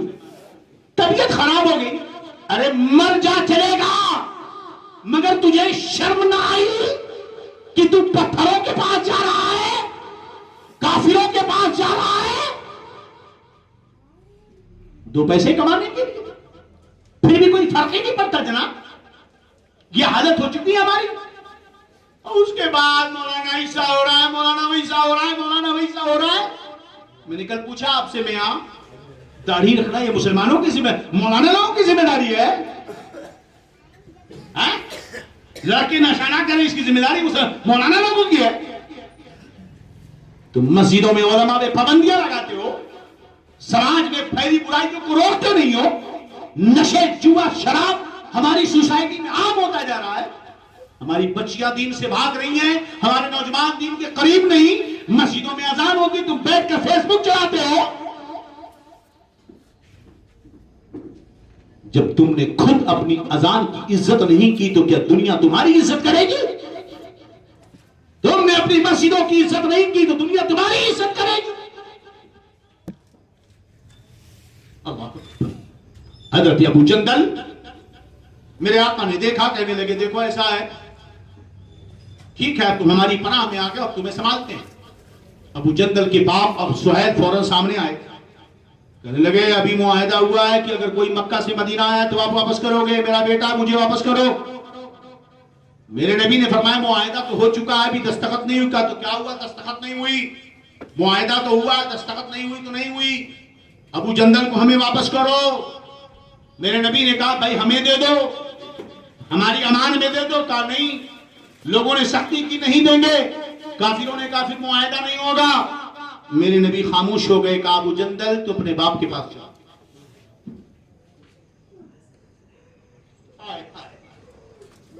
ابو جندل تو اپنے باپ کے پاس جاؤ۔ ابو جندل رونے لگے، چیخنے لگے، یا رسول اللہ آپ کا کلمہ پڑھنے کی سزا مجھے مل رہی ہے، مجھے مارا جا رہا ہے، جسم دیکھو، اور ان کے حوالے کر رہا مجھے مار ڈالیں گے۔ جب دیکھا کہ بچنے کا کوئی راستہ نہیں تو ابو جندل حضرت عمر کے پاس آئے، اپنا کرتا اتار کے دکھایا، دیکھو عمر میری پیٹھ دیکھو۔ صحابہ ایک ایک صحابی کے پاس جا کے روتے تھے، اپنا زخم دکھاتے تھے کہ مجھے مت بھیجو، مجھے مت بھیجو، مجھے مت بھیجو۔ یہ حالت جب دیکھی حضرت عمر نے تو کہا یا رسول اللہ ابو جندل کو روک لو۔ کہا نہیں، معاہدہ نہیں ہو پائے گا، حضرت عمر جلال میں آ گئے، ارشاد فرمایا یا رسول اللہ کیا آپ اللہ کے رسول نہیں؟ فرمایا کیوں نہیں، میں اللہ کا رسول ہوں۔ کہا دین حق نہیں بالکل اسلام حق ہے۔ آپ نے کہا تو عمرہ کریں گے بالکل، تو کہا اتنا دب کے صلح کیوں کی جا رہی ہے؟ حضرت عمر نے کہا جب ہم حق پہ ہیں، آپ اللہ کے رسول ہیں، اسلام دین پر حق ہے، تو پھر اتنا دب کے صلح کیوں؟ حضرت ابو بکر وہیں موجود تھے، حضرت عمر کی چادر پکڑ کر گھسیٹا، فرمایا لازم مقارنہ، پہچا مت بول، نبی جو کہہ رہے ہیں بس مانتا جا، وہ جو کہہ رہے ہیں مان لے، الزم غرراہمی کا دامن پکڑ مت کچھ بول، وہ جو کہہ دیتے ہیں وہ کہہ دیتے ہیں، وہ زبان جس کی ہر بات وحی خدا، چشمے علم و حکمت میں لاکھوں سلام، وہ دہن جس کی ہر بات، وہ زبان جس کو سب ان کی کنجی کہے، اس کی نافذ حکومت میں لاکھوں۔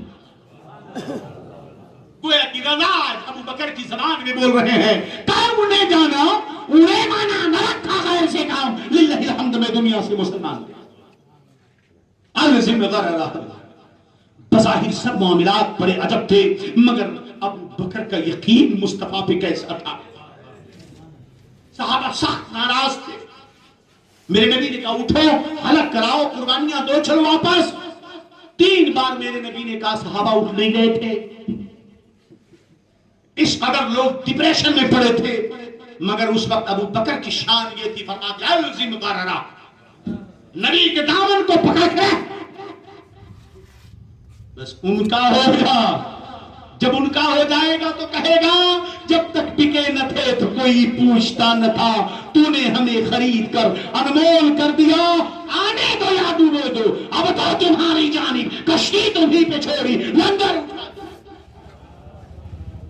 یہ ابو بکر کا ایمان تھا، یقین تھا مصطفیٰ کے ساتھ۔ محبت کیسی تھی؟ پورے عرب میں ابو بکر کو شریف کہا جاتا، اعلیٰ اخلاق، منکسر المزاج، صبر والے، بڑے اچھے آدمی، بڑے بزرگ، پرہیزگار، لوگوں میں اچھی عزت کی امیج تھی ابو بکر کی، کافروں میں بھی مسلمانوں میں بھی۔ اعلیٰ اخلاق، کبھی کسی کو گالی نہیں دیا، کبھی کسی کو برا بھلا نہیں کیا، کسی کو ستایا نہیں، ایک وقار تھا، ایک عزت تھی، ایک عظمت تھی۔ مگر جب انسان کے کسی حساس چیز کو ٹچ کیا جاتا ہے نا، تو پھر انسان بے قابو ہو جاتا ہے۔ وہ ابو بکر جس نے کبھی کوئی غلط بات اپنے منہ سے نہیں نکالی، کسی کو ستایا نہیں، کسی کو کچھ کہا نہیں۔ حدیبیہ کے موقع پر ایک کافر آیا اور کہنے لگا محمد ہم سے لڑو گے صلی اللہ علیہ وسلم؟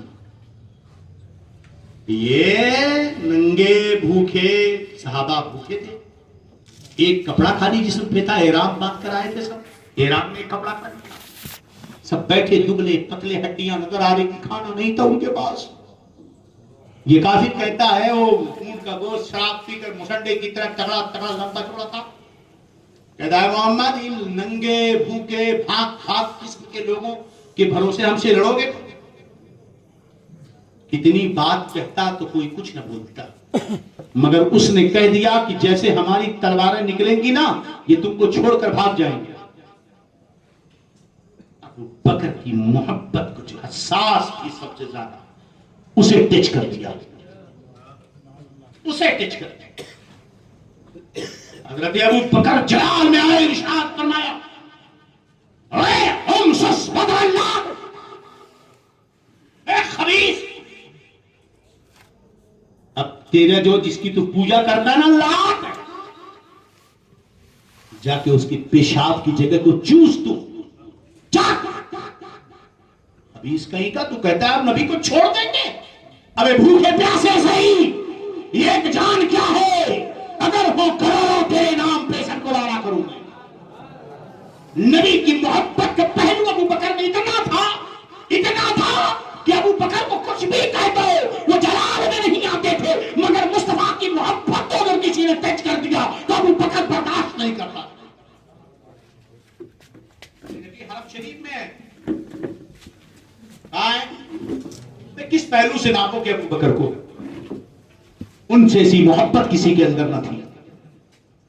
میرے نبی حرم میں ہے، مصطفیٰ کے ساتھ ابو ابو بکر ہیں. ابو بکر نے اعلان کر دیا اسلام کا. میرے نبی نے کہا بھی مت کرو, اعلان کر دیا, کافر ٹوٹ پڑے.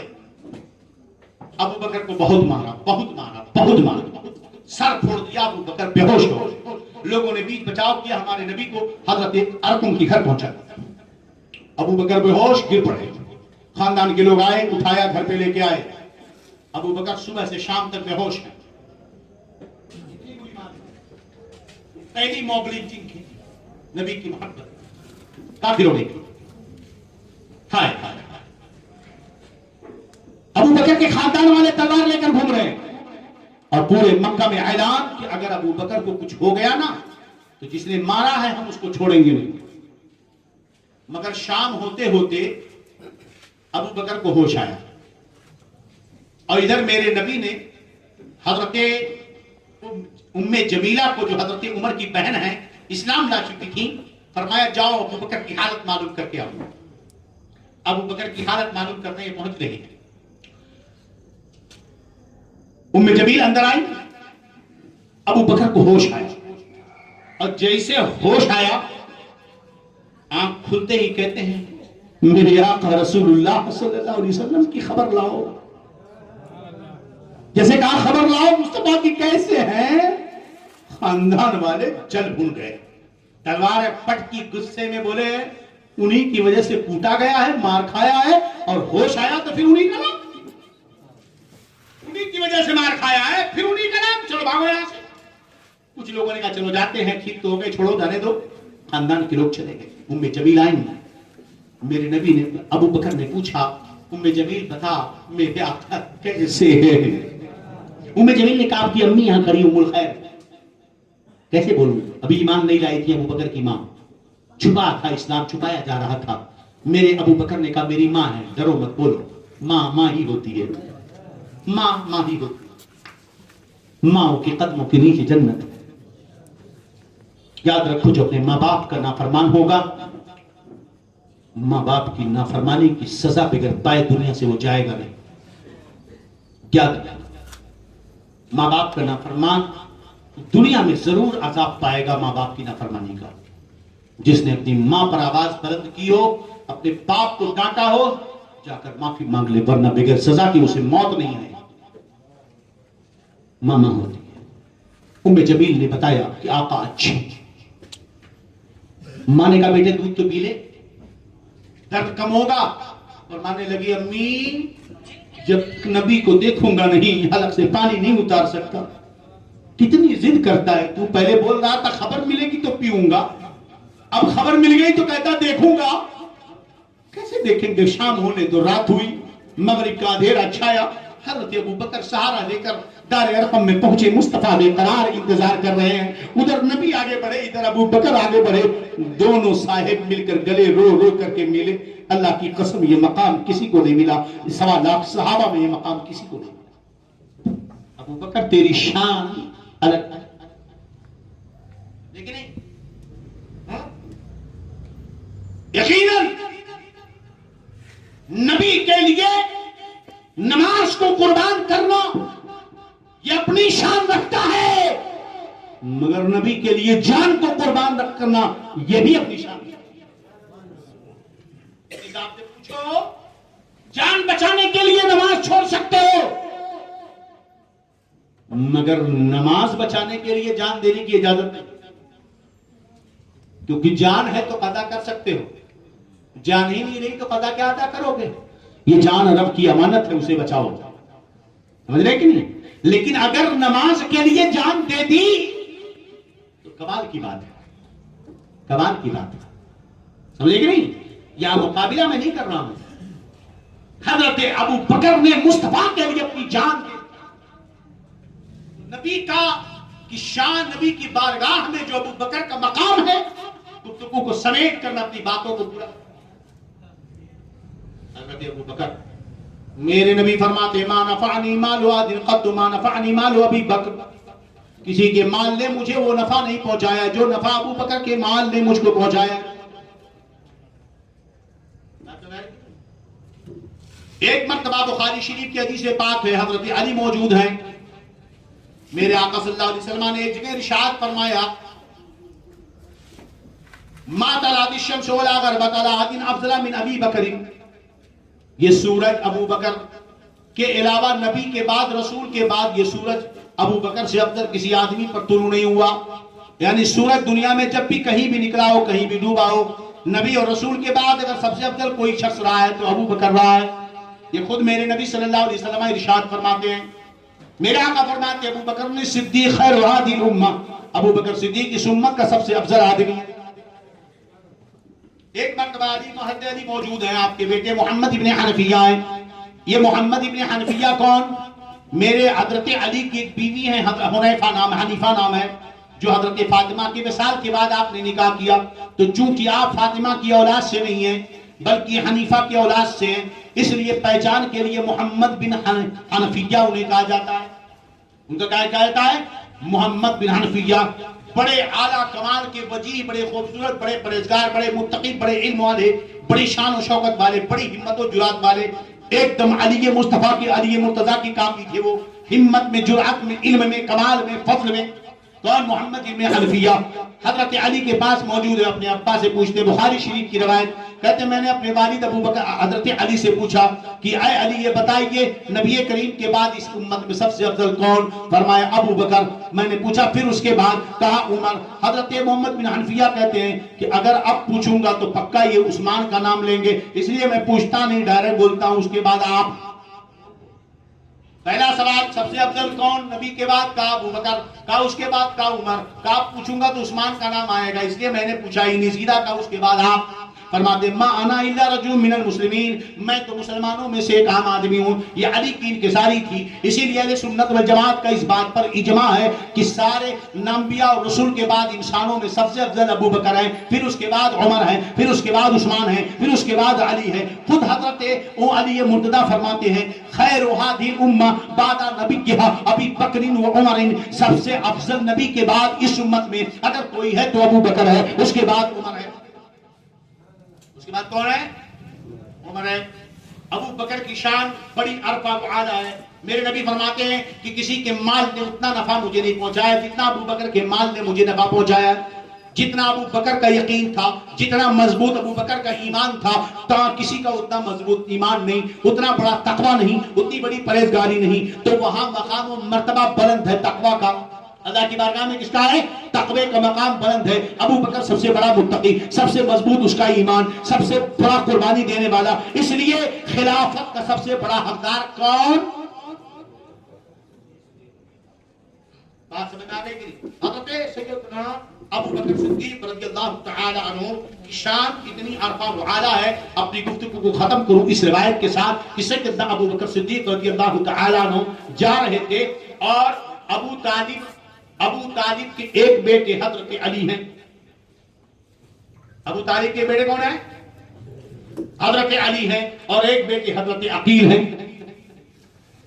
دونوں بیٹے ابو طالب کے. حضرت عقیل بھی ابو طالب کے بیٹے حضرت علی بھی ابو طالب کے بیٹے. بات سمجھ میں آ رہی کہ نہیں؟ تو عقیل مسلمان ہوئے اسلام لائے. کون ہے؟ اسلام لائے حضرت عقیل. ایک دن حضرت ابو بکر سے حضرت عقیل کا کچھ جھگڑا ہو گیا بحث ہو گئی آپس میں گفتگو ہو گئی. حضرت عقیل نے حضرت ابو بکر کو کچھ سنا دیا مگر حضرت ابو بکر نے نبی کا رشتہ دیکھ کر کیونکہ چچا کے بیٹے ہیں یہ سوچ کر حضرت ابو بکر نے کوئی جواب نہیں دیا. نبی کی بارگاہ میں حاضر ہو گئے. توجہ کے ساتھ سنیے. نبی کی بارگاہ میں حاضر ہوئے عرض کیا یا رسول اللہ صلی اللہ علیہ وسلم حضرت عقیل نے مجھے بہت کچھ سنایا ہے مگر آپ کا رشتہ دیکھ کر میں خاموش رہا. میرے نبی صلی اللہ علیہ وسلم فرماتے ابو بکر صبر کرو اللہ تمہیں اس کا اجر دے گا. اللہ تمہیں اس کا اجر دے گا. اتنے میں حضرت عقیل پہنچے دربار میں. میرے نبی جلال میں آئے. ارشاد فرمایا الا تدعون لی صاحبی الا تدعون لی صاحبی. اے لوگوں تم لوگ میرے دوست کو میرے لیے چھوڑ کیوں نہیں دیتے؟ تم لوگ میرے دوست کو میرے لیے چھوڑ کیوں نہیں دیتے؟ ما شانہ و شانکم. تم کیا جانو تمہاری کیا حالت ہے اور ابو بکر کی شان کیا ہے. کون بیان کر رہا ہے؟ ابو بکر کی شان مصطفیٰ بیان کر رہے ہیں. ما شانہ و شانکم، تم کیا جانو تمہاری کیا شان ہے اور ابو بکر کی شان کتنی بلند ہے. واللہ ما منکم رجل الا علی بابہ ظلمۃ، تم میں سے جو بھی انسان ہے سب کے دروازے پر تاریکی ہے. الا بابا ابی بکر علی باب ابی بکر نور، سب کے دروازوں پر ظلمت ہے، تاریکی ہے، مگر ابو بکر کا دروازہ ایسا ہے جس پر ہمیشہ نور تھا. پر کیا تھا؟ ہمیشہ نور تھا. واللہ لقد کنتم خدبتا وقال ابو بکر صدقتا، جب میں نے دین کی دعوت دی، جب میں نے اسلام کی طرف بلایا، تم سب نے کہا محمد جھوٹ بول رہے ہیں، مگر تنہا ابو بکر تھا جو کہہ رہا تھا محمد سچے ہے. میرے آقا فرماتے ہیں اللہ کی قسم میں نے جسے بھی اسلام پیش کیا ہر کسی نے میری دعوت میں شک کیا، ہر کسی نے تردد کیا، کچھ نہ کچھ آگے پیچھے کیا، سوائے ابو بکر کے کہ جب میں نے ابو بکر کو دعوت دی ابو بکر نے کوئی سوال نہیں کیا، ابو بکر نے کوئی اعتراض نہیں کیا. میں نے جیسے کہا لا الہ الا اللہ پڑھ لو میں اللہ کا رسول ہوں، ابو بکر نے فوراً میرا کلمہ پڑھ لیا. ارے میاں میں کہتا ہوں پورے ذخیرے میں ڈھونڈو جو جناب آدمی اپنے ہی لیبل کے آدمی کو دوست بناتا ہے، کوئی اچھا آدمی کسی ایرے گہرے کو دوست نہیں بناتا.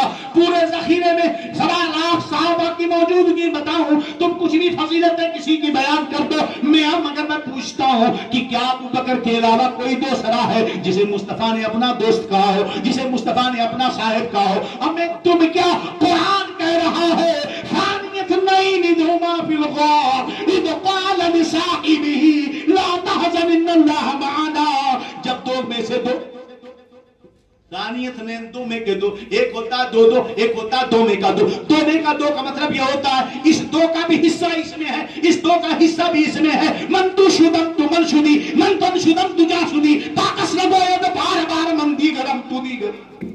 دو میں کا دو دونوں ایک دوسرے میں ملے ہوتے ہیں. یوں سمجھ لو کہ شکر میں پانی، پانی میں شکر جو گھل جاتا ہے، اس طرح دو میں کا دو ہوتا ہے. قرآن کہتا ثانی اثنین اذ ہما فی الغار اذ قال لصاحبہ، وہ دونوں کون؟ ابو بکر، وہ دونوں کون؟ مصطفیٰ. یہ دونوں غار میں تھے جب مصطفیٰ نے اپنے ساتھی سے کہا تھا لا تحزن ان اللہ معنا. اے ابو بکر انت صاحبی فی الغار وصاحبی فی الحوض. اے ابو بکر تو میرا ساتھی غار میں بھی تھا اور حوض کوثر میں بھی میرا ساتھی ہوگا. اے یہ مرتبہ بلند ملا جس کو مل گیا، ہر شخص کے نصیب میں دار و رسن کہا. تو ابو بکر کی شان کتنی بلند بالا ہے. اصدق الصادقی سید المتقی، رازدار چشم و گوش وزارت پہ لاکھوں سلام، رازدار نبوت پہ لاکھوں سلام. تو صدیق اکبر سب سے افضل ہیں، یہی اہل سنت کا موقف ہے. وقت نہیں ہے ورنہ میں ہر پہلو سے بتاتا کہ ابو بکر سے کسی پہلو میں بھی کوئی بڑھ کر نہیں ہے. حضرت ابو بکر کی افضلیت مطلق ہے، مطلق ہے، مطلق ہے. جو علی کو مانتا ہے وہ ابو بکر کو افضل مانے گا، اور جو علی کو مانے اور ابو بکر کو نہ مانے وہ گویا کہ جھوٹا ہے. اس کی دعویٰ اس کا جھوٹا، اس کی محبت جھوٹی، اس کی اطاعت جھوٹی. ہم علی والے تھے، علی والے ہیں. تم سے زیادہ اہل بیت کو چاہنے والے ہیں، کیونکہ میرے رضا نے کیا سکھایا؟ حب اہل بیت آل محمد کے لیے کر شہید عشق حمزہ پیشوا کے واسطے، دو جہاں میں خادم آل رسول اللہ کر حضرت آل رسول مقتدی کے واسطے کیسے آقاؤں کا بندہ ہوں رضا، بول بالے میری سرکاروں کے. سبحان اللہ. بات میں آئی کہ نہیں؟ تو مسلک اعلیٰ حضرت زندہ باد، عقید اہل سنت پائندہ باد. تو حضرت ابو بکر خلیفہ اول رہے اور آپ نے بڑی ذمہ داری کے ساتھ خلافت کی ذمہ داریاں سنبھالی. اتنی باتیں ابھی ہیں کہ ابھی کم سے کم 1.5 گھنٹہ چاہیے، ابھی کم سے کم 1.5 گھنٹے چاہیے، سمجھ رہے ہیں؟ مگر میں اسے یہیں پر روکتا ہوں. ابو بکر کی شان اور رفعت میں پوچھتا ہوں، پھر میں چیلنج کرتا ہوں تمام حقی مولائیوں کو، کیونکہ مولائی تو ہمیں جی ہیں، مگر ہم غیروں کا نام نہیں لیتے. ہماری اپنی الگ شان ہے، رضا والے ہیں. مسلک اعلیٰ حضرت زندہ باد. ہاں جو اعلیٰ حضرت نے کہا اہل سنت کا بیڑا پار اصحاب حضور نجم ہے اور نام ہے ہجرت رسول اللہ کی. ابے مجھ سے زیادہ تم مولائی ہو. میں تو جب سے ہوش سنبھالا ہوں آج تک ناد علی پڑھ رہا ہوں. ہر دن میں 111 بار پڑھتا ہوں. ناد علی مظہر العجائب تجد عونا لك في النبائب كل هم وغم سينجلي بنبوتي بعزتك يا الله بنبوتك يا رسول الله بولايتك يا علي يا علي يا علي. لوگ کہتے ہیں حضرت آپ ڈرتے نہیں کیوں اتنا کھل کے بولتے ہیں. میں نے کہا کیوں ڈروں کیوں ڈروں جب میرا مولا مشکل کشا علی ہے. بس ساری مصیبتیں دور ہوتی ہیں. یا علی یا علی یا علی. مگر میری محبت تمہاری طرح جھوٹی نہیں ہے. میں اپنے نفس کے لیے محبت نہیں کرتا ہوں. میں جس سے محبت کرتا ہوں محبت کی پہلی پہچان ہے کہ تم اس کی بات مانو. ان کنتم تحبون اللہ فاتبعونی یحببکم اللہ. اگر تم چاہتے ہو کہ اللہ تم سے محبت کرے تو مصطفیٰ کی اطاعت گزار بن جاؤ. دونوں لازم و ملزوم ہے. محبت نہیں ہوگی تو اطاعت نہیں ہوگی. اطاعت نہیں ہے تو محبت جھوٹی ہے. دونوں ایک دوسرے کے بغیر نہیں پائے جائیں گے. جہاں محبت ہوگی وہاں اطاعت ہوگی. جہاں اطاعت ہوگی وہاں محبت ہوگی. اگر کوئی دعوے محبت کرے مگر بات نہ مانے وہ محبت بھی جھوٹا ہے. اور اگر کوئی اطاعت کا دعویٰ کرے مگر محبت نہ کرے تو اس کی اطاعت جھوٹی ہے. اسی کو تو قرآن نے فرمایا عاملۃ ناصبۃ تصلی نارا حامیہ. عمل بھی کریں گے مشقتیں بھی اٹھائیں گے مگر بدلہ کیا ہوگا؟ جہنم کی آگ. اس لیے کہ وہ عمل تو کر رہے ہیں مگر مصطفیٰ کی محبت نہیں ہے. وہ عمل تو کر رہے ہیں مگر اہل بیت کی محبت نہیں ہے. وہ عمل تو کر رہے ہیں مگر صحابہ کی محبت نہیں ہے. سمجھ رہے کہ نہیں؟ میاں اگر محبت ہے تو کوئی یہ نہیں کہے گا نبی ہماری طرح ہے. سمجھ رہے کہ نہیں؟ ہم جب آلے یار اندھا بھی کہتا نبی ہماری طرح ہے. اینچا بھی کہتا نبی ہماری طرح ہے. کلوٹا بھی بولتا نبی ہماری طرح ہے. آئینہ کیڑا بھی کہتا نبی ہماری طرح. جس نے بدبو آتی وہ بھی کہتا نبی ہماری طرح ہے. جس کو بولنے کا ڈر نہیں وہ بھی کہتا نبی ہماری طرح ہے. میں تم کسی چکدے کے شوربے تو ہو سکتے ہو مگر نبی کی طرح نہیں ہو سکتے. بات سمجھ آ رہی کہ نہیں؟ ہاں ابو بکر چیلنج کر دوں ختم کروں پھر اپنی بات کو ہے نا کہ دکھاؤ جناب ابو بکر ہی ایک صاحب ہے. اگر تم کہو علی صاحب ہیں تو میں کہتا ہوں مقابلہ مت کر رہا ہوں. ہم مقابلے کے لیے تیار نہیں. ہم اپنی جان قربان کرتے ہیں ابو بکر پر بھی علی پر بھی. ہم اس لائق نہیں کہ مقابلہ کر سکتے. ہاں اتنا کہیں گے جناب غار میں مصطفیٰ کے ساتھ اگر کوئی تھا تو ابو بکر تھا. کوئی روایت نہیں دکھا سکتے غار میں اگر کوئی تھا مصطفیٰ کے ساتھ تو ابو بکر تھا. اور قرآن کہتا اِذْهُمَا فِي الْغَارِ اِذْ قَالَ لِصَاحِبِهِ. مصطفیٰ نے اپنے دوست سے غار میں کہا تھا اور غار میں دوست ابو بکر تھا. گویا کہ قرآن ابو بکر کو مصطفیٰ کا صاحب کہہ رہا ہے. قرآن مصطفیٰ کو ابو بکر کو مصطفیٰ کا صاحب کہہ رہا ہے. ہجرت کی رات میں اگر علی تھے مصطفیٰ کے بسترے پر ہجرت کی رات اگر علی تھے مصطفیٰ کے بستر پر تو علی کو مصطفیٰ نے کہا تھا سو جا صبح امانتیں لوگوں کو دے دینا. گویا کہ مصطفیٰ نے ذمہ داری لی تھی اے علی تمہیں کچھ نہیں ہوگا تم سو جاؤ صبح امانتیں لوگوں کو بانٹ دینا. صبح بانٹنے کا آرڈر دے کر مصطفیٰ نے علی سے کہہ دیا علی ٹینشن کی ضرورت نہیں. مگر ہجرت جب ہو رہی ہے تو رب مصطفیٰ نے اپنے ساتھی سے نہیں کہا تھا. مصطفیٰ نے اپنے ساتھی سے نہیں کہا تھا یہ سفر چل رہا ہے ان پگڈنڈیوں میں ادھر چھپ کر ادھر چھپ کر. غار میں گئے تو دیکھا اپنا ساتھی اس کا دل دھڑک رہا ہے. فرق سمجھو ذرا دیکھو توجہ. دونوں کی شان اپنی جگہ. علی تیری شان اپنی جگہ ابو بکر تیری شان اپنی جگہ. مگر علی اگر بسترے پہ سویا ہے اور اگر اس کا دل گھبرا رہا ہے یا اس کا دل مطمئن ہے تو یقیناً اپنے لیے مطمئن ہے. اپنے لیے گھبرا رہا ہے یا اپنے لیے مطمئن ہے اس لیے کہ غار میں ابو بکر کا دل گھبرا رہا ہے تو ابو بکر کا دل اپنے لیے نہیں گھبرا رہا ہے، مصطفیٰ کے لیے گھبرا رہا ہے۔ اس لیے مصطفیٰ نے یہ نہیں کہا لا تحزن ان اللہ معک، مصطفیٰ نے یہ نہیں کہا لا تحزن ان اللہ معی، مت ڈر مت گھبرا اللہ تیرے ساتھ ہے، مت ڈر اللہ میرے ساتھ ہے، نہیں لا تحزن ان اللہ معنا، ابو بکر گھبرا مت اللہ میرے نہیں ہم دونوں کے ساتھ ہے، سبحان اللہ سبحان اللہ، ہم دونوں کے ساتھ ہے۔ اگر کہیں نقطے مل جائیں گے تو بتا دینا، حضرت وہاں سے دیکھے بولے یہ محدث کبیر کا فیضان ہے سبحان جو یہی اللہ اتر رہا ہے ڈائریکٹ، ابھی اتر رہا ہے، سبحان اللہ ابھی ڈائریکٹ اتر رہا ہے، گھوسی سے سیدھا چلا آ رہا ہے۔ سبحان یہ اللہ محدث کبیر کا فیضان ہے، لا تحزن ان اللہ معانا، مت گھبرا۔ اب سوچیں گے حضرت یہ نقطہ کہاں سے آیا؟ میں نے کہا خود ابو بکر نے بیان کیا۔ مگر آنکھ والا تیرے جلوے کا تماشا دیکھے، دیدہ ایک اور کو کیا ہے، نظر کیا دیکھے، کیسے نقطہ ملا؟ اس لیے کہ جب میرے نبی غار میں جانے لگے تو ابو بکر نے کہا یا رسول اللہ آپ نہیں اندر جاؤ گے، پہلے میں جاؤں گا۔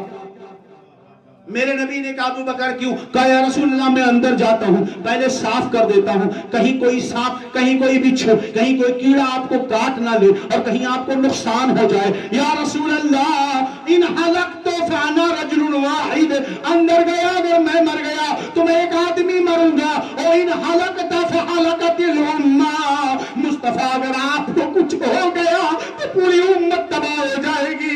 یا رسول اللہ میں جاتا ہوں پہلے۔ گویا کہ ابو بکر اپنے لیے نہیں گھبرا رہا تھا، اس کا دل گھبرا رہا تھا تو مصطفیٰ کے لیے گھبرا رہا۔ اندر گئے، ساری جگہوں کو صاف کیا، سارے سوراخ کو بند کیا، ایک سوراخ بچا، وہاں کپڑا نہیں بچا تو اپنا انگوٹھا لگا دیا، سانپ آیا کہا ہٹا ہٹا ہٹا، مجھے زیارت کرنی ہے، یہ محبت کی باتیں کر رہا ہوں، اب پھر پوچھنا مت دلیل لاؤ، میں نہیں دیتا دلیل، اس لیے کہ محبت میں دلیل نہیں دی جاتی۔ سبحان اللہ سبحان اللہ، بس اتنا پوچھنا کہ شریعت کے خلاف ہے کیا؟ اگر شریعت کے خلاف ہے تو یقیناً تو بات کر، اگر شریعت کے خلاف نہیں ہے تو میں محبت پر دلیل نہیں دیتا۔ میں محبت میں دلیل کیوں دوں؟ دل میرا ہے، محبوب میرا ہے، میں محبت میں دلیل کیوں دوں؟ ہاں اگر قرآن کے خلاف ہو، حدیث کے خلاف ہو، شریعت کے خلاف ہو تو دلیل مانگ۔ ہٹا ہٹا ہٹا، میں بھی زیارت کر لوں، میں بھی زیارت کر لوں۔ ابو بکر نے کہا نہ، ہاتھ پیر ہٹایا تو مصطفیٰ جگ جائیں گے، پیر ہٹایا تو مصطفیٰ جگ جائیں گے۔ میں نے کہا یہ کیا عالم ہے یار، ذرا دیکھو تو صحیح، پورا مکہ پیچھے پڑا ہے، اعلان ہے ڈھونڈو ابو بکر کو، ڈھونڈو محمد کو، جہاں ملے گردن مار دو۔ ڈھونڈ رہے ہیں تلواریں لے کر، پورا مکہ ننگی تلواریں لے کر گھوم رہا ہے، کس کو؟ دو لوگوں کو ڈھونڈ رہا ہے۔ ہمت ہے کسی کے اندر نکلنے کی ساتھ؟ ابو بکر کو معلوم تھا پکڑا گیا تو مارا جاؤں گا، پکڑا گیا تو بیٹی ماری جائے گی، پکڑا گیا تو بیٹا مارا جائے گا۔ اکیلے ابو بکر ہجرت میں نہیں تھے، بیٹے کو بھی ساتھ میں رکھا، بیٹی کو حضرت اسماء کو بھی ساتھ میں رکھا، اور ایک غلام کو بھی اپنے ساتھ میں رکھا۔ اگر پکڑے گئے تو پورا مکہ دشمن، سب کے سب ماریں گے، سب کے سب ماریں گے۔ حضرت علی سے پوچھا گیا اے علی بہادر، علی بہادر، حضرت علی سے پوچھا گیا سب سے بہادر کون؟ حضرت علی نے خود پوچھا بتاؤ سب سے بہادر کون ہے؟ لوگوں نے کہا علی آپ ہے۔ حضرت علی نے کہا ہے کیسی بات کرتے ہو، میں تو ہمیشہ جوڑ والوں سے لڑتا تھا، مجھ سے پوچھو سب سے بہادر کون؟ کہا کون؟ کہا سب سے زیادہ ہمت والا، سب سے بڑا جرأت والا، سب سے بڑی بہادری والا اگر کوئی تھا تو ابو بکر تھا۔ کون تھا؟ کہا کیسے تھا؟ کہا میاں جب بدر کی جنگ ہو رہی تھی، ایک جھوپڑی بنائی گئی تاکہ نبی کو دھوپ نہ لگے، دھول نہ آئے، وہاں نگرانی کے لیے کسی کو رکھنا تھا، کسی کی ہمت نہیں ہو رہی تھی کھڑے ہونے کی، وہاں تنہا اگر کوئی کھڑا ہوا تو ابو بکر کھڑا ہوا۔ سبحان اللہ، ابو بکر لا تحزن ان اللہ معنا، صاحب یوں بولا ہٹاؤ ہٹاؤ، کہا پیر ہٹاؤں گا نبی جگ جائیں گے۔ میں نے کہا یا اللہ ماجرا سمجھ میں نہیں آتا، پورا مکہ دشمن ہے، تلوار لے کر ڈھونڈ رہا ہے، مگر ابو بکر کی ران پہ مصطفیٰ سو رہے ہیں، ابو بکر کی ران پہ مصطفیٰ سو رہے ہیں۔ ابے ٹنڈو، محبت کی اس نقشے کو تم سمجھ نہیں سکتے، مصطفیٰ محبت کے اس نقشے کو سمجھ نہیں سکتے۔ ارے ابو بکر کو آج اپنا جلوہ ٹرانسفر کرنا تھا، اے ابو بکر آج بڑے قریب میں آ، صرف تو اور میں میں ہوں، غار ہو، تیری آنکھیں ہوں، میرا جلوہ ہو، سبحان اللہ بس سبحان تو اللہ مجھے دیکھے جا، دیکھتا جا دیکھتا جا دیکھتا جا، ہم تجھے صداقت کا سردار بنا دیں گے، تجھے امامت کا سردار بنا دیں گے۔ آج روح ابو بکر میں جلوہ مصطفیٰ ٹرانسفر ہو رہا ہے۔ سبحان اللہ یہ آنکھوں سے پلائی جاتی ہے، نظروں سے پلائی جاتی ہے، وہ مقام تھا وہاں پر، اس لیے پیر کو نہیں ہٹایا، سانپ نے کاٹ لیا، جانتے تھے ہر سال وہ زہر لوٹتا تھا، یہاں تک کہ اسی سانپ کے زہر کے درد سے ابو بکر کا انتقال ہوا۔ حضرت ابو بکر نے اپنے انتقال سے پہلے حضرت عمر فاروق کو اپنی جگہ خلیفہ مقرر کیا۔ انشاءاللہ اگلی گفتگو کل ہوگی۔